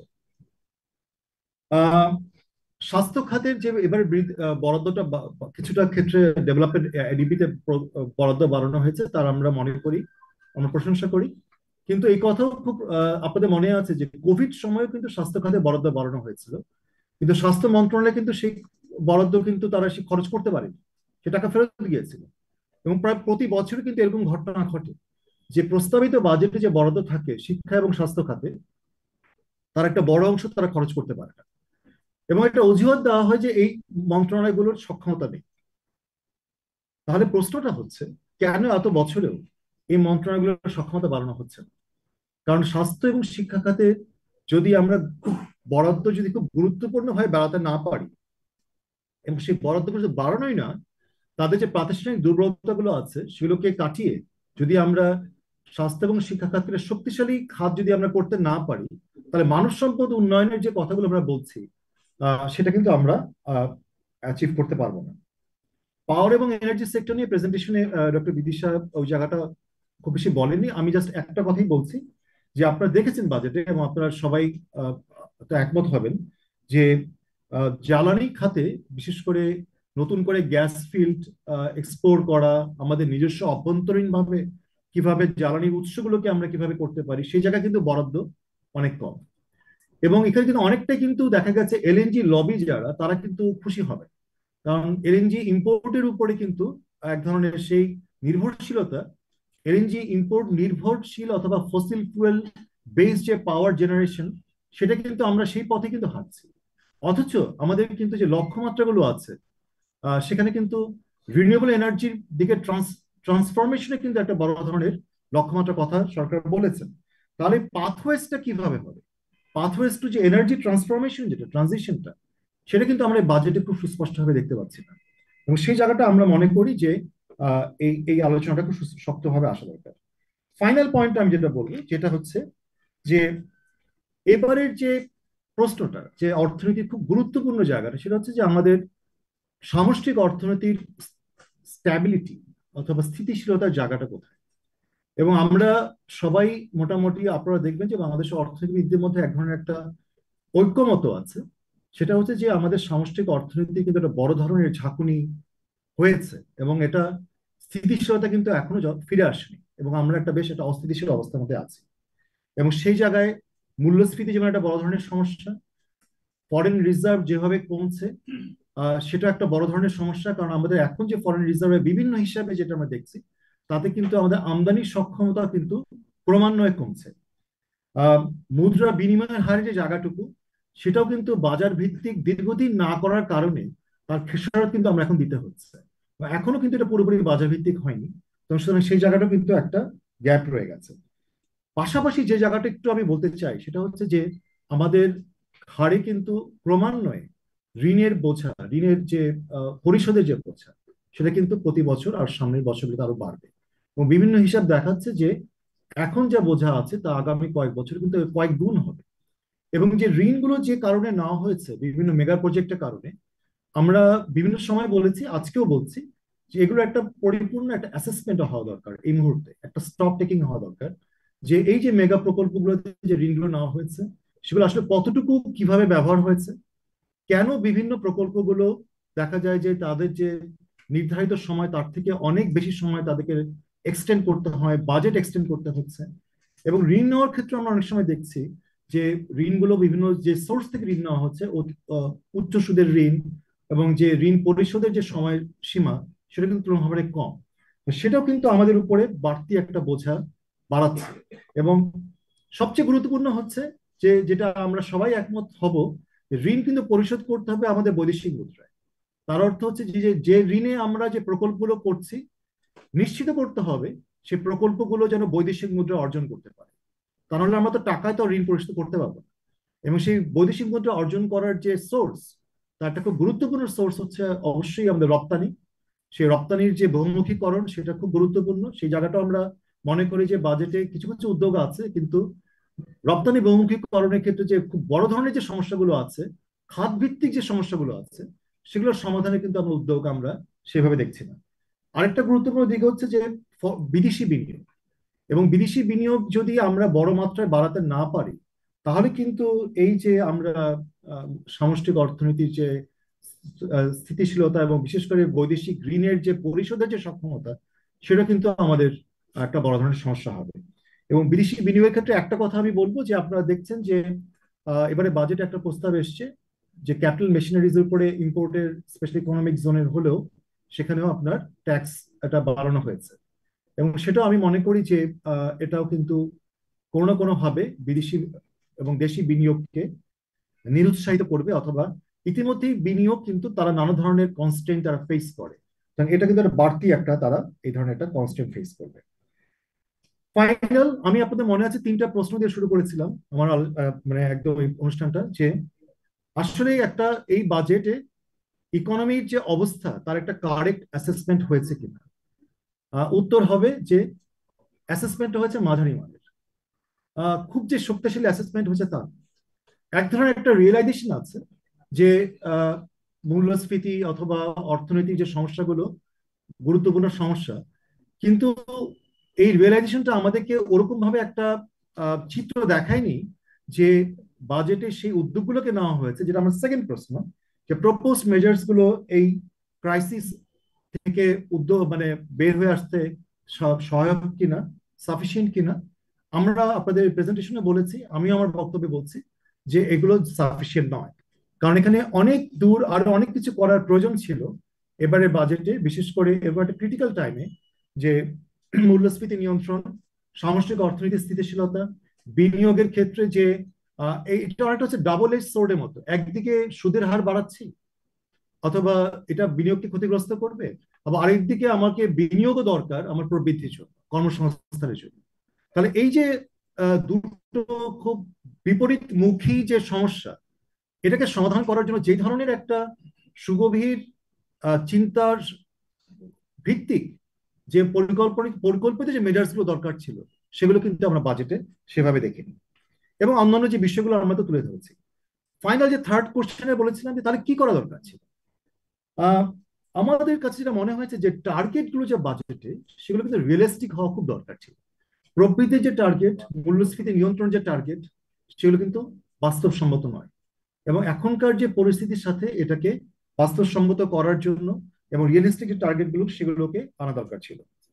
এবং যেটা হচ্ছে যে এই টার্গেট গুলোকে অ্যাচিভ করার জন্য যেই ধরনের প্রাতিষ্ঠানিক যে সংস্কারগুলো করা দরকার, আমি যে আমরা কর খাতে কথা বলেছি, ব্যাংকিং খাতে কথা বলেছি, সামষ্টিক অর্থনৈতিক যে ব্যবস্থাপনার যে কথাগুলো বলেছি, সেসব জায়গায় যে প্রাতিষ্ঠানিক যে সংস্কারগুলো করার কথা, সেই জায়গাটা কিন্তু একেবারেই উপেক্ষিত। এবং যে কারণে আলোচনাগুলো হবে এবং দেখবেন যে আপনার যে মেজার্স গুলো, সেই মেজার্স গুলো আপনারা যদি অতীতের বাজেটের যে বিভিন্ন মেজার্স গুলো যদি দেখেন, প্রতিটা বাজেটে কিন্তু কোনো না কোনো ভাবে এই ধরনের মেজার্স গুলো কথা বলা হয়। কিন্তু সবচেয়ে গুরুত্বপূর্ণ যে জায়গাটা কিন্তু একদমই হাত দেওয়া হয় না, সেটা হচ্ছে যে কেন যে প্রশ্নগুলো আমরা তুললাম, কেন কর খাতে আমরা বড় ধরনের সংস্কার করতে পারি না, কেন ব্যাংকিং খাতে বড় ধরনের সংস্কার করতে পারি না, ওই যে বিলিয়ন ডলার প্রশ্নের উত্তরের জায়গাটা কিন্তু আমরা সেভাবে হাত দেখি না। আমরা একটা প্রস্তাব করছি, আমরা সবাই মিলে সানামের পক্ষ থেকে, যে একটা 2 বছরের অর্থনৈতিক পুনরুদ্ধারের একটা পরিকল্পনা বাজেট একটা থাকা দরকার সরকারের সুস্পষ্টভাবে।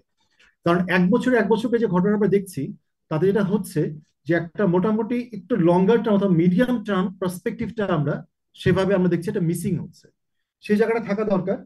এবং তাতে যেটা দরকার যে এই যে 2 বছরে আমরা মানে বাজেটে একটা জায়গায় মাননীয় অর্থমন্ত্রী বলেছেন যে কিছু কিছু কর হার পরিবর্তন হবে না, কিন্তু কিছু কিছু পলিসি যেটা খুব বোল্ড পলিসিস যে যে নাওগুলো যে দরকার, আমরা বিভিন্ন খাতে কথা বলেছি, সেগুলো যাতে পরিবর্তিত না হয় এই 2টা বছরে, যাতে এক ধরনের এমন একটা আহ ব্যবসার পরিবেশ, একটা এবং আস্থার পরিবেশ সৃষ্টি করে, যাতে ব্যবসায়ীরা যারা, বিনিয়োগকারীরা যারা এবং ডিপোজিট যারা করছেন, যারা ব্যক্তি খাতে, যারা বিভিন্ন ব্যাংকে যারা আমরা যারা ডিপোজিট করছি, আমরা যেন সেই আস্থাটা ফিরে আসি।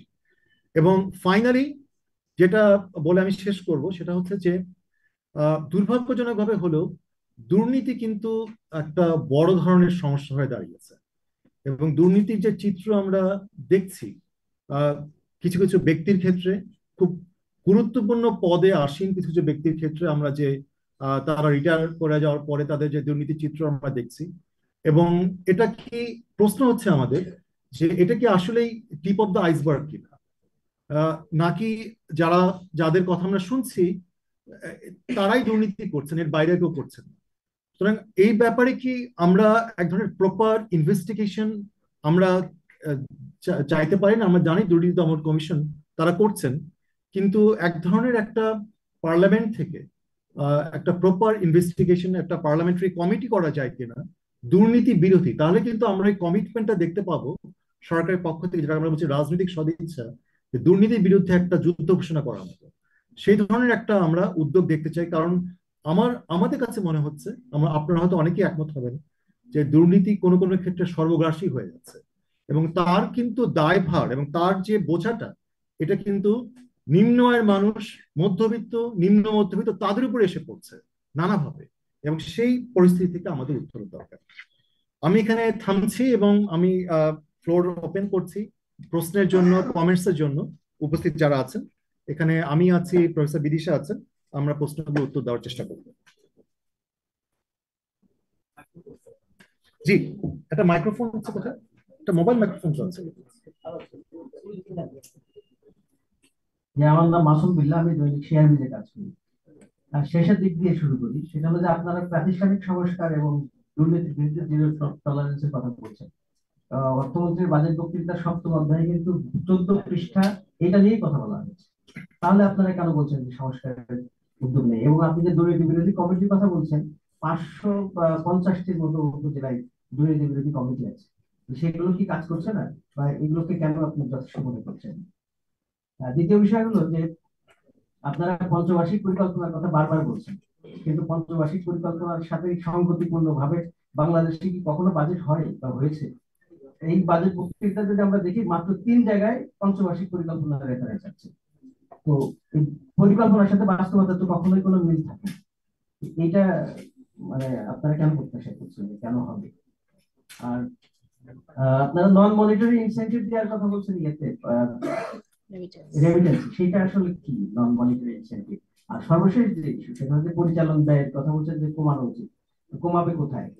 আমাদের 13টা খাতে এই পরিচালন ব্যয় হয় 5,14,00,000 কোটি টাকার মধ্যে 22% হচ্ছে আমাদের সুদ ব্যয়, 20% হচ্ছে ভর্তুকি এবং ইনসেন্টিভ আর কি, ভর্তুকি প্রণোদনা, আর 15% হচ্ছে বেতন ভাতা। এখানে 57% চলে যায়। বাকি সবগুলো শিক্ষা, স্বাস্থ্য, অন্যান্য 13টা খাত টোটাল, বাকি 10 খাতে হচ্ছে বাকি মাত্র 43%। এই মানে কমানোটা কোথায় কোথায় কেন? ধন্যবাদ। অনেক ধন্যবাদ। একটা একটা করে যাই। আমি শেষ দুটো প্রশ্ন আমি প্রশ্ন বিদেশের জন্য রাখছি, আমি প্রথম দুটো আমি নিচ্ছি। দুর্নীতির জায়গাটা আমরা জিরো টলারেন্স যে কথাটা আছে তার সাথে একমত। আমরা তো সেটাই দেখতে চাই, জিরো টলারেন্স দেখতে চাই। তো আমরা যেটাকে জোর দিতে চাচ্ছি যে যদি এত উদ্যোগ নেওয়াই হয়ে থাকে, এবং আমি তো মনে করি যে দুর্নীতি বিরোধী উদ্যোগ তো এমন না যে আজই নেওয়া হচ্ছে। আমরা তো সরকারের পক্ষ থেকে অতীতেও আমরা বিভিন্ন সময় শুনেছি যে দুর্নীতি বিরোধী অভিযোগ উদ্যোগ নেওয়া হচ্ছে। তাহলে সেগুলো কার্যকর হচ্ছে না কেন? প্রশ্নটা হচ্ছে সেখানে। তাহলে সেখানেও কেন এরকম পরিস্থিতির মধ্যেও কেন এরকম বড় বড় দুর্নীতির ঘটনা আমরা দেখতে পাই? এবং সেখানে আমরা সেই জন্যই আমরা ওই জায়গাটা আমরা দাবি করছি যে একটা পার্লামেন্টারি কমিটি অথবা একটা ওভারসিং কমিটি, বিভিন্ন জায়গায় যে কমিটিগুলো করা হয়েছে দ্যাটস ফাইন, সেটাকে আমরা স্বাগত জানাই। তো সেগুলোকে কোঅর্ডিনেট করা এবং ওভারসি করার জন্য আমরা একটা পার্লামেন্টারি কমিটি কথা করেছি। এটা হাই পাওয়ার পার্লামেন্টারি কমিটি যারা দায়বদ্ধ থাকবে পার্লামেন্টের কাছে বিষয়টাকে তুলে ধরার জন্য। দ্বিতীয় জায়গাটা পঞ্চবার্ষিকী পরিকল্পনার সাথে বাজেটের সম্পর্কটা কোথায়, এটা আপনি খুব ভালো একটা প্রশ্ন করেছেন। আসলে দুর্ভাগ্যজনকভাবে সত্য যে আমরা কিন্তু খুব বেশি সম্পর্ক দেখি না।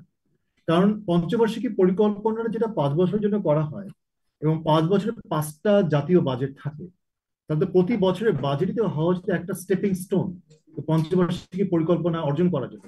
প্রফেসর বিদিশা কিন্তু দেখিয়েছেন যে কিভাবে স্বাস্থ্য শিক্ষা খাতে ব্যয় পঞ্চবার্ষিকী পরিকল্পনাতে যে কমিটমেন্ট যারা করা হয়েছিল, বাস্তবে কিন্তু আসলে সেরকম রিফ্লেকশন নেই বাজেটের মধ্যে। সুতরাং এটা একটা খুব দুর্ভাগ্যজনক যে সরকার যেটা কমিটমেন্ট করেছেন, যেটা পঞ্চবার্ষিকী পরিকল্পনা, যেটা হচ্ছে একটা সর্বোচ্চ নীতি দলিল যেটা আমরা বলবো, সেটা বাজেটে কতটুকু তার রিফ্লেকশন হচ্ছে কিনা আমরা মনে করি সেটা রিফ্লেকশন হচ্ছে না প্রপারলি, খুব গুরুত্বপূর্ণ এই খাতগুলোতে। এই বিষয়ে যদি তুমি আচ্ছা, ধন্যবাদ। প্রথম বিষয় হচ্ছে যে রেমিটেন্সের ক্ষেত্রে যে নন মনিটারি ইনসেনটিভ, সেখানে যে জিনিসটা আমরা সেটা বলতে চাচ্ছি যে মূলত যেহেতু আমাদের প্রণোদনাটা যখন একেবারে থোক টাকায় দেওয়া, তখন সেটা একটা বড় ধরনের একটা দায় আছে।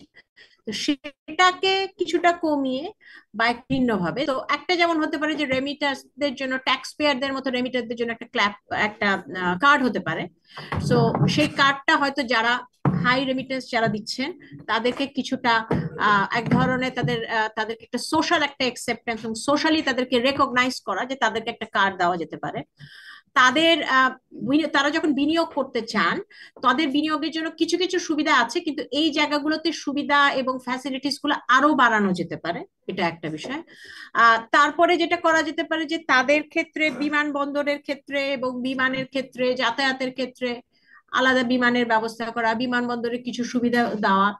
সত্যি কথা বলতে কি যে রেমিটেন্স আর্নাররা তারা আমাদের অর্থনীতিকে যেভাবে টিকিয়ে রেখেছেন, শুধু তো আর্থিক মূল্যে সেটা বিবেচনা করা না, সেটাকে রেকগনাইজ করা, অ্যাপ্রিসিয়েট করা এবং তাদেরকে কিছু রিওয়ার্ডের ব্যবস্থা করা।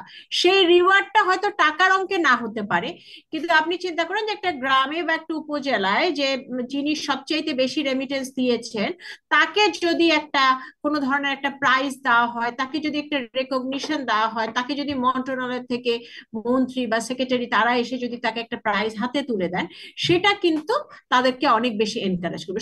সেই ধরনের কিছু নন মনিটারি ইনসেনটিভ দিতে আমাদের খুব বেশি অর্থ বরাদ্দ হচ্ছে না, কিন্তু সেটা কিন্তু তাদেরকে বৈধ পথে পাঠানোর ক্ষেত্রে এক ধরনের সামাজিক স্বীকৃতিও তাদেরকে দিচ্ছে, সেটাই বলা হয়েছে। আরেকটা জিনিস হচ্ছে কোন জায়গায় আসলে পরিচালন ব্যয় কমাবো।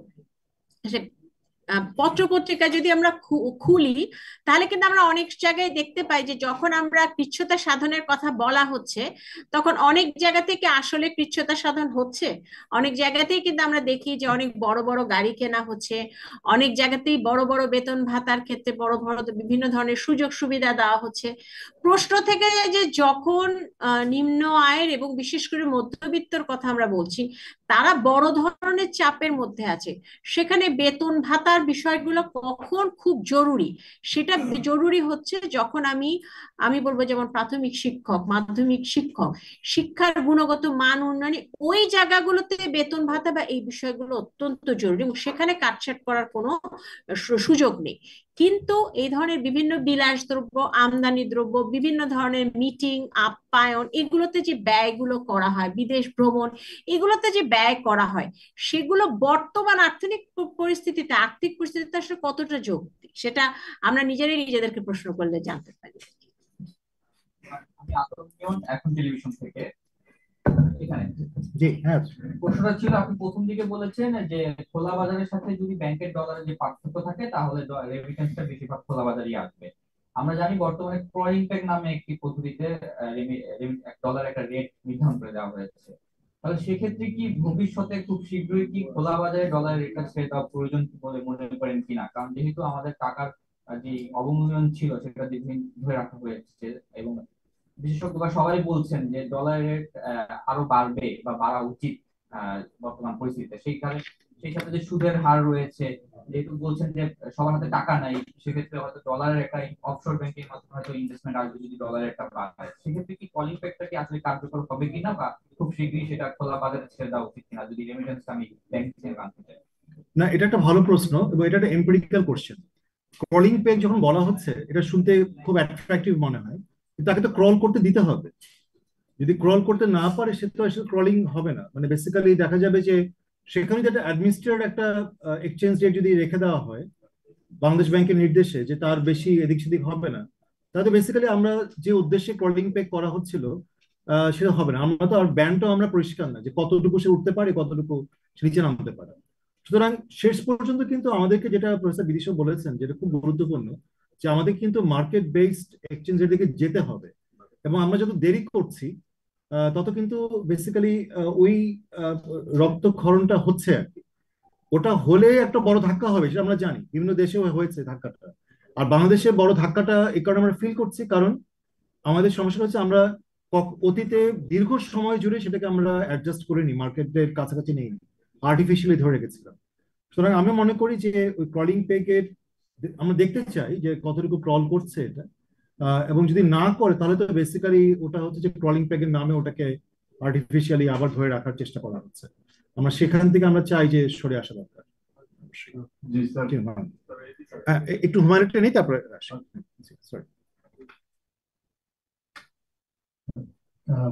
আমি দুটো বিষয় বলবো। একটা হচ্ছে যে বাংলাদেশের কারেন্ট ম্যাক্রো ইকোনমিক ফান্ডামেন্টালস। একসময় আমরা বিশাল একটা আলোচনা ছিল, শ্রীলঙ্কা যখন ফল করলো তখন একটা বিশাল আলোচনা ছিল বাংলাদেশ ওই দিকে যাচ্ছে কিনা।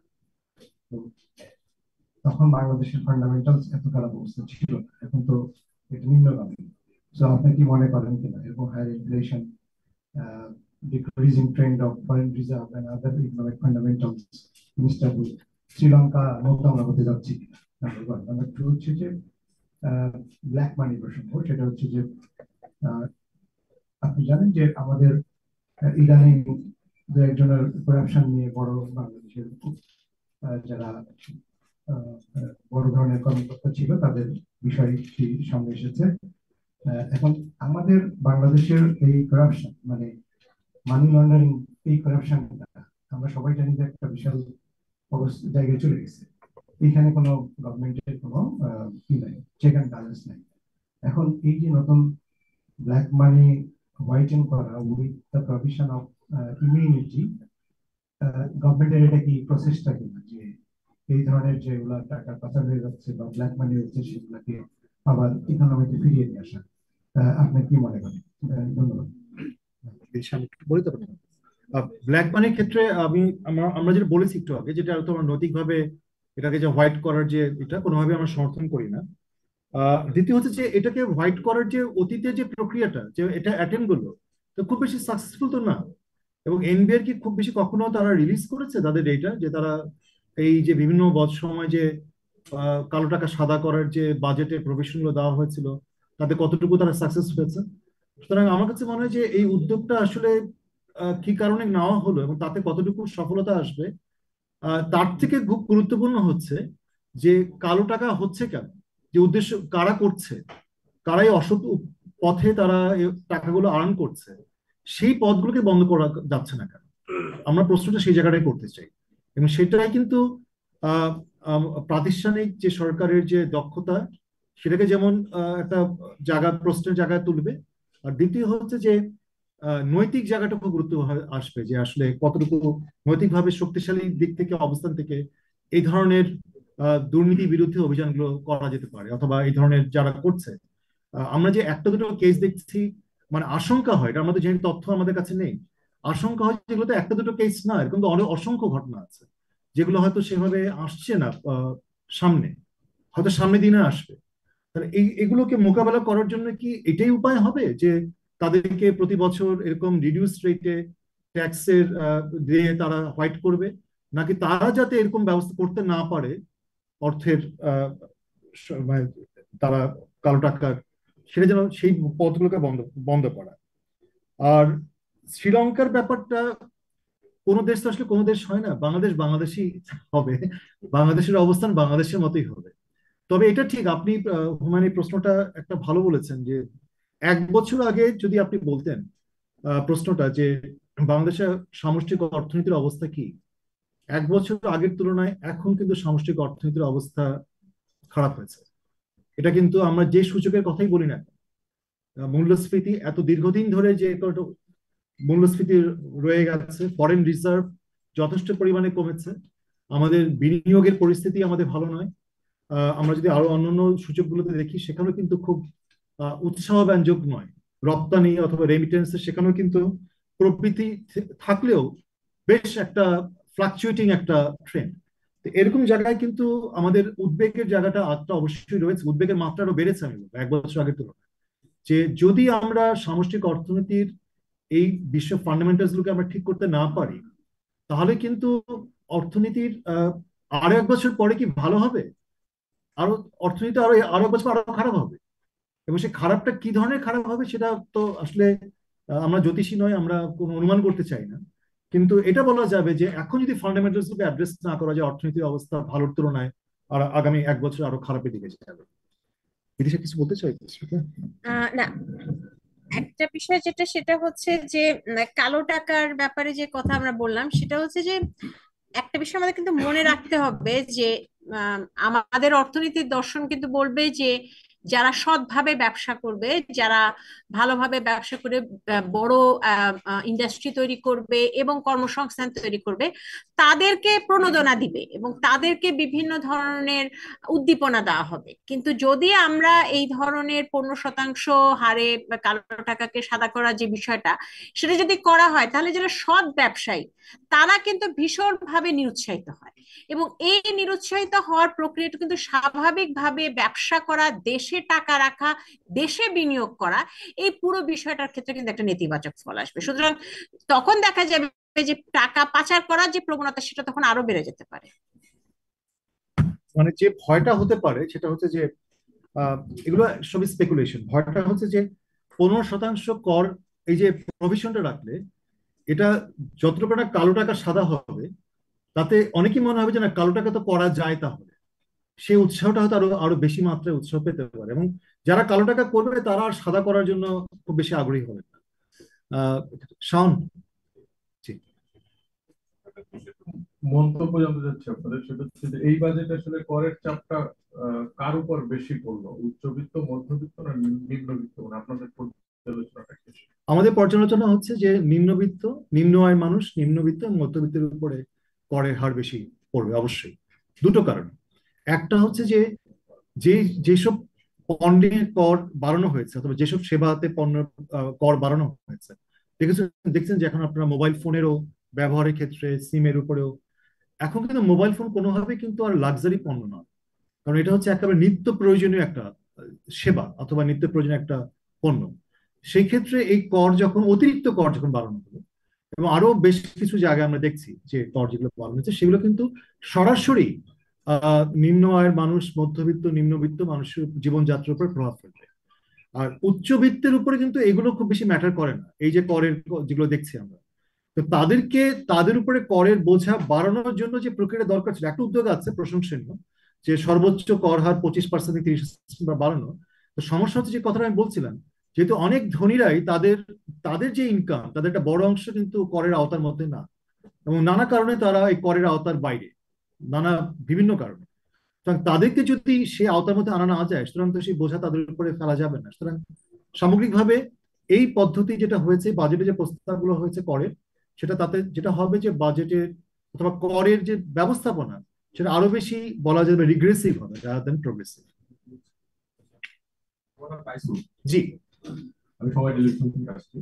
আমার একটা কোশ্চেন ছিল, সেটা হচ্ছে বাংলাদেশের যে মানে সরকারের যে দক্ষতা গত মানে স্বাধীনতার পর থেকে, সেটার তো একটা ট্রাজেক্টরি বা একটা ভেক্টর আছে। আর বর্তমান যে এই যে বাজেটটা দিল, তারও একটা ভেক্টর আছে। আপনাদের যে এক্সপিরিয়েন্স, সেটা মিলে এই দুইটা ভেক্টর যখন একসাথে হবে 1 বছর পরে, তখন সেই 1 বছর পরে এই মানে বাজেটটা বাস্তবায়নের তারা কি এই দক্ষতাটা অর্জন করতে পারবে? আর যদি না পারে, তারা যদি পুরনো পথেই যদি বাজেটটা মানে সেই দক্ষতার পরিচয় দিয়ে বাজেটটাকে বাস্তবায়ন করতে যায়, তাহলে দেশের অর্থনীতির অবস্থাটা কি হবে 1 বছর পরে? এটা একটা পূর্বাভাস আপনারা। আমরা তো বলছি যে আমরা আসলে পূর্বাভাস দেওয়াটা কঠিন, কিন্তু এভাবে একটু চেষ্টা করতে পারি। সেটা হচ্ছে দেখুন, বাজেটের বাস্তবায়নের যে বলে আমরা যেটা বুঝি অথবা যেটা বলা হয় বাজেট বাস্তবায়ন, সেটা কিন্তু হচ্ছে বাজেটে যে টাকা, প্রস্তাবিত টাকা কতটুকু খরচ করা হয়েছে। বাস্তবায়ন বলতে ওটা বোঝানো হয়। তো বাস্তবায়ন বলতে যেটা হওয়া উচিত, যে বাজেটে যে উদ্যোগগুলো, প্রকল্পগুলো, সেগুলো কতটুকু বাস্তবায়িত হয়েছে। এবং সেক্ষেত্রে বিভিন্ন সময় আমরা দেখবো যে ওই অর্থ বছরগুলো বাস্তবায়িত হয় না, অর্ধেক হয়ে থাকে, সেগুলো পরের বছরের জন্য গিয়ে পড়ে যায়। এবং অনেক সময় অনেক প্রকল্প তো বাস্তবায়িত হয় না, শেষ হয় না। সুতরাং এটা একটা, এই পার্থক্যটা করা দরকার। দ্বিতীয় হচ্ছে, যদি আমরা যদি ওই সূচকেও যদি বলি যে খরচ করাটাই হচ্ছে বাস্তবায়ন, সেটাও কিন্তু আমরাও সানেম থেকে গবেষণা করেছি, অনেকেই গবেষণা করে হিসাব করে দেখিয়েছেন যে বাজেটের বাস্তবায়নের হার, মানে খরচ করার হার ম্যাক্সিমাম হচ্ছে 80% মতো গড়ে। তার মানে প্রস্তাবিত বাজেটে এখন যা দেখছেন এবছরে, আপনি যেটা বলেন অতীতে যদি সে ট্রেন্ডটা যদি থেকে যায়, তাহলে দেখবেন এই প্রস্তাবিত বাজেটের 80% মোটামুটি খরচ হবে এই অর্থ বছরে, যেটার তথ্যটা আমরা 1.5 বছর পরে গিয়ে পাবো। আমরা 1.5 বছর আগে এটা পাবো না, যেটাকে আমরা বলি অ্যাকচুয়াল বাজেট, সেটাকে প্রকৃত বাজেটে গিয়ে আমরা পাবো। সুতরাং তাতে কি দাঁড়াবে, আপনার যে পরের প্রশ্নটা, আমাদের অর্থনীতি কোথায় যাবে। অর্থনীতির যে আহ, আমরা যে সূচকের যে আমরা তাদের যে গতি নির্দেশনা যেগুলো দেখছি, বিশেষ করে ফরেন রিজার্ভের ক্ষেত্রে যদি আমরা বলি, একটা খুব গুরুত্বপূর্ণ জায়গা, সেখানে কিন্তু খুব আশাব্যঞ্জক কিছু নেই এখন।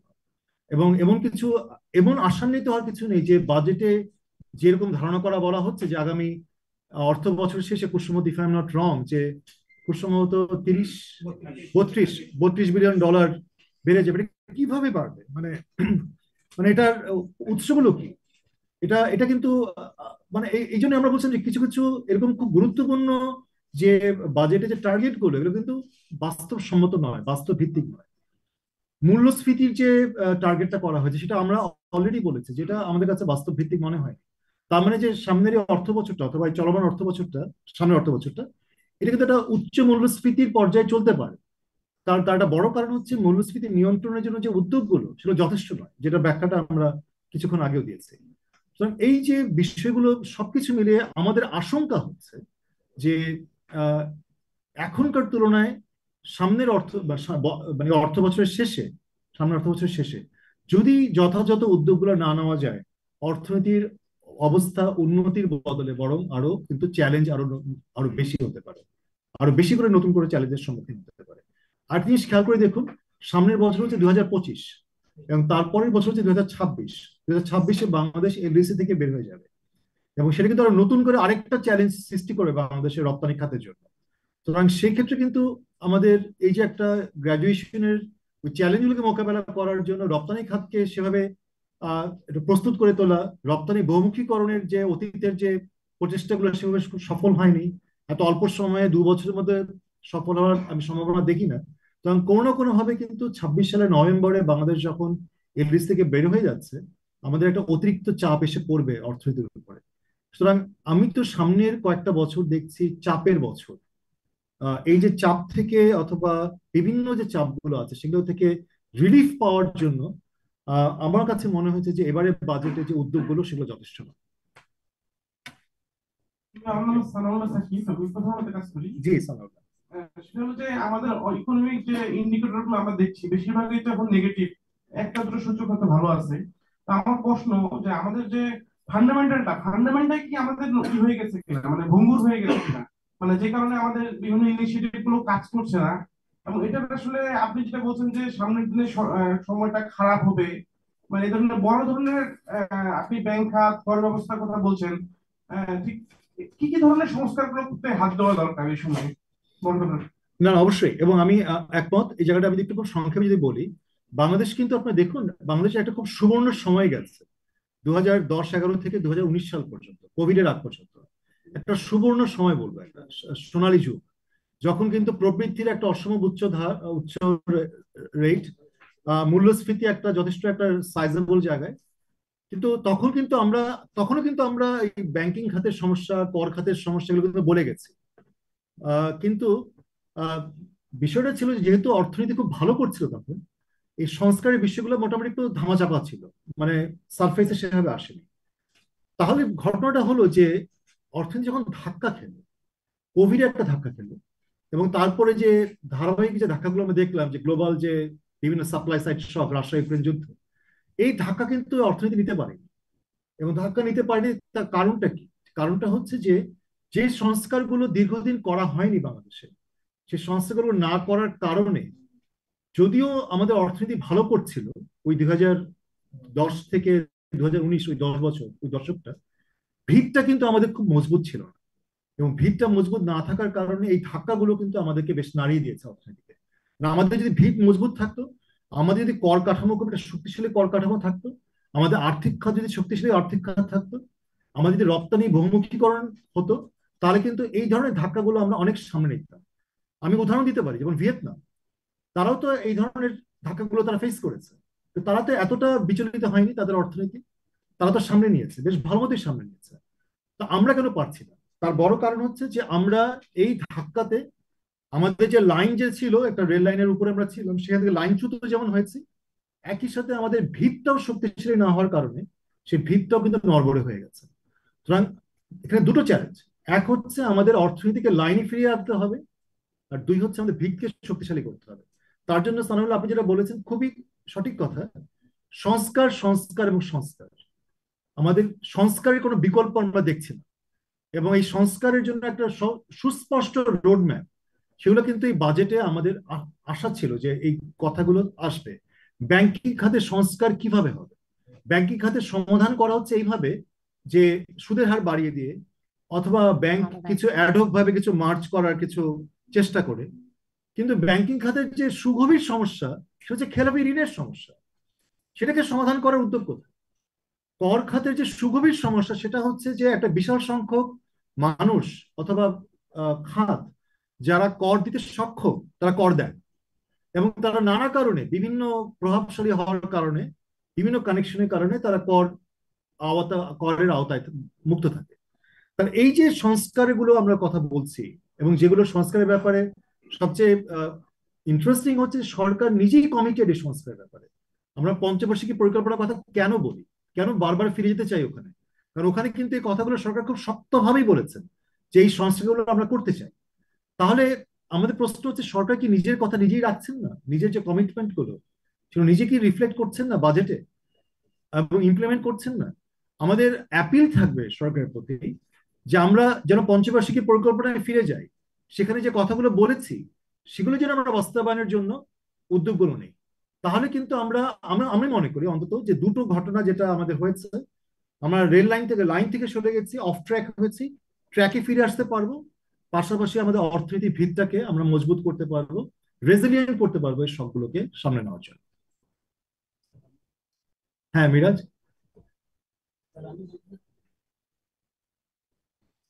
আমার বিষয়টা হচ্ছে এরকম যে আপনি বলছিলেন যে দুর্নীতি সর্বগ্রাসী, দরিদ্রের উপর এটা ছড়িয়ে পড়ছে।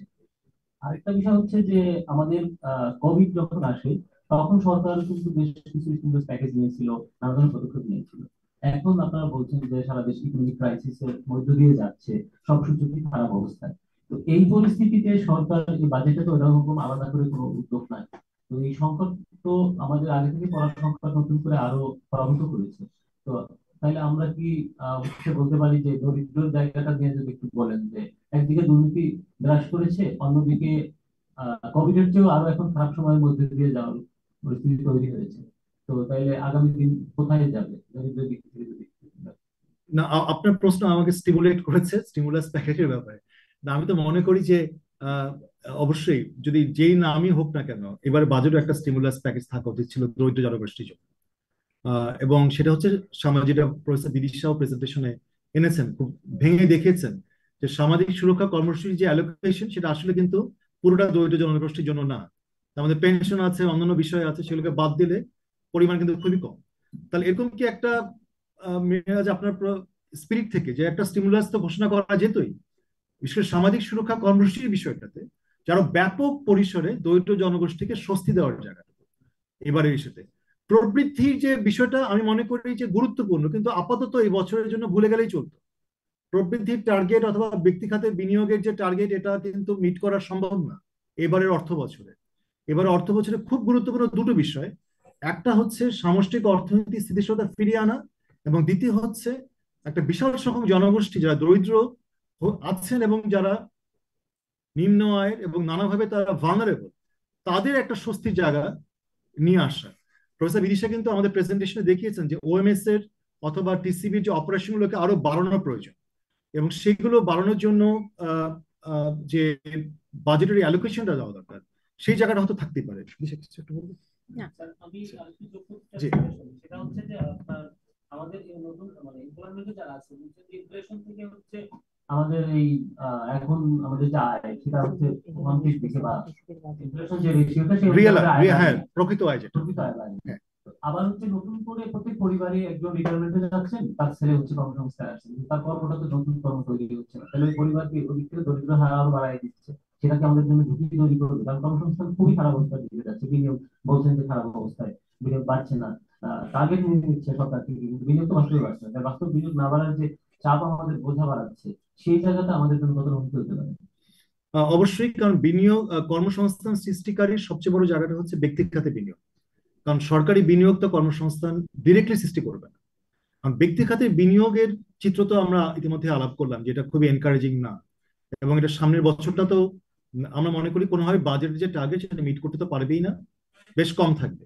সুতরাং কর্মসংস্থানের জায়গাটা খুবই মনে হয় যে এটা একটা অতিরিক্ত একটা চাপের জায়গাটা আসবে। এবং এই যে আমরা বলছি যে একটা অতিরিক্ত বাজেটের অ্যালোকেশন ফর সোশ্যাল প্রোটেকশন, যে সেই জায়গাটা, সেটা কিন্তু কোনো না কোনো ভাবে কর্মসংস্থানের সাথে টার্গেট করে এটা করা যেত। বিদিশা, এরকম কিছু বলতে চাও? হ্যাঁ, মূলত যে বিষয়টা সেটা হচ্ছে যে যে কথাটি একটু আগে সেলিম ভাই বললেন যে আমরা আসলে এই অবস্থায় আমরা খুব ব্যাপক ধরনের বৈপ্লবিক পরিবর্তন হবে প্রাইভেট সেক্টর ইনভেস্টমেন্টে, সেটা তো আশা করা যায় না, এটা স্বাভাবিক। তা এখন তাহলে মানুষকে বাঁচানোর জন্য বা মানুষকে সাপোর্ট দেওয়ার জন্য যেটা জরুরি সেটা হচ্ছে সিএসএমই। সিএসএমই এবং সিএসএমই এর মাধ্যমে ক্ষুদ্র মাঝারি যে বিনিয়োগকারী যারা রয়েছেন, উদ্যোক্তা যারা রয়েছেন, আপনি যদি ফিল্ড লেভেলে যে তাদের সাথে কথা বলেন, অনেক কিছুই আছে, শুধু মনিটারি ইনসেনটিভ না, আরো অনেক ধরনের সমস্যায় কিন্তু তারা চিহ্নিত করবেন। হ্যাঁ, এবং সেখানে তাদের পোর্টের সমস্যা আছে, তারা বিভিন্ন জায়গায় জিনিস পাঠাবেন, এক্সপোর্ট করবেন, সেই এক্সপোর্ট করার জন্য আমলাতান্ত্রিক জটিলতার করার কথা আছে, ট্রেড লাইসেন্সের বিষয়গুলো আছে, বিভিন্ন জায়গায় ব্যাংক খাত থেকে যখন তারা ঋণ নিতে চায় তাদের সমস্যাগুলো আছে। তো এই সমস্যাগুলো কিন্তু এগুলো তার মানে আমলাতান্ত্রিক জটিলতা সার্বিকভাবে। তো ওই জায়গাটাকে সহজ করতে কিন্তু খুব বেশি যে টাকা পয়সার প্রয়োজন আছে বা বাজেট বরাদ্দ আছে তা না, দিক নির্দেশনার দরকার আছে এবং তাদেরকে কিছু সাপোর্ট দেওয়ার জন্য পলিসির দরকার আছে। ওই জায়গাগুলোতে কাজ করা এবং একটু ডিসেন্ট্রালাইজড ওয়েতে কাজ করা, সেটা কিন্তু জরুরি। আর এর পাশাপাশি আরেকটা গ্রুপ হচ্ছে, সেটা হচ্ছে তরুণরা। এবং তরুণদের জন্য দেখেন ফ্রিল্যান্সিং এ বাংলাদেশ কিন্তু পৃথিবীতে দ্বিতীয়। হ্যাঁ, তো এইরকম ছোট ছোট কিন্তু সম্ভাবনা আছে এবং তরুণদের জন্য বিভিন্ন ধরনের থোক বরাদ্দ, যেগুলো খুব একটা কাজে লাগেনি আগে, কিন্তু এই জায়গাগুলোতে আবার একটু জোর দেওয়া যেতে পারে যে তাদের তরুণ উদ্যোক্তাদের জন্য আলাদাভাবে আমরা কিছু বরাদ্দ রাখলাম, সেটা খুব বেশি বরাদ্দ দরকার নাই। এবং যারা ক্ষুদ্র উদ্যোক্তা, একটা নিচে নিজের নির্দিষ্ট থ্রেশহোল্ডের নিচে যাদের বার্ষিক টার্নওভার, তাদের জন্য বিভিন্ন ধরনের স্ট্র্যাটেজি, পলিসি, এগুলো যদি আমরা একটু ফ্লেক্সিবল করি, তাদের জন্য সুদ হার ভিন্ন করি, তাদের ট্রেড লাইসেন্সের ব্যাপারে যদি একটু ফ্লেক্সিবল হয়, সেটা কিন্তু সহায়তা করবে এবং সেই জায়গাগুলোতে আসলে আমাদের চেষ্টা করা দরকার। আর কোনো প্রশ্ন কি আছে নাকি আমরা শেষ করব? আজকে শেষ করে দিই। অনেক ধন্যবাদ সবাইকে। আজকের আমাদের অনুষ্ঠানটা শেষ করছি।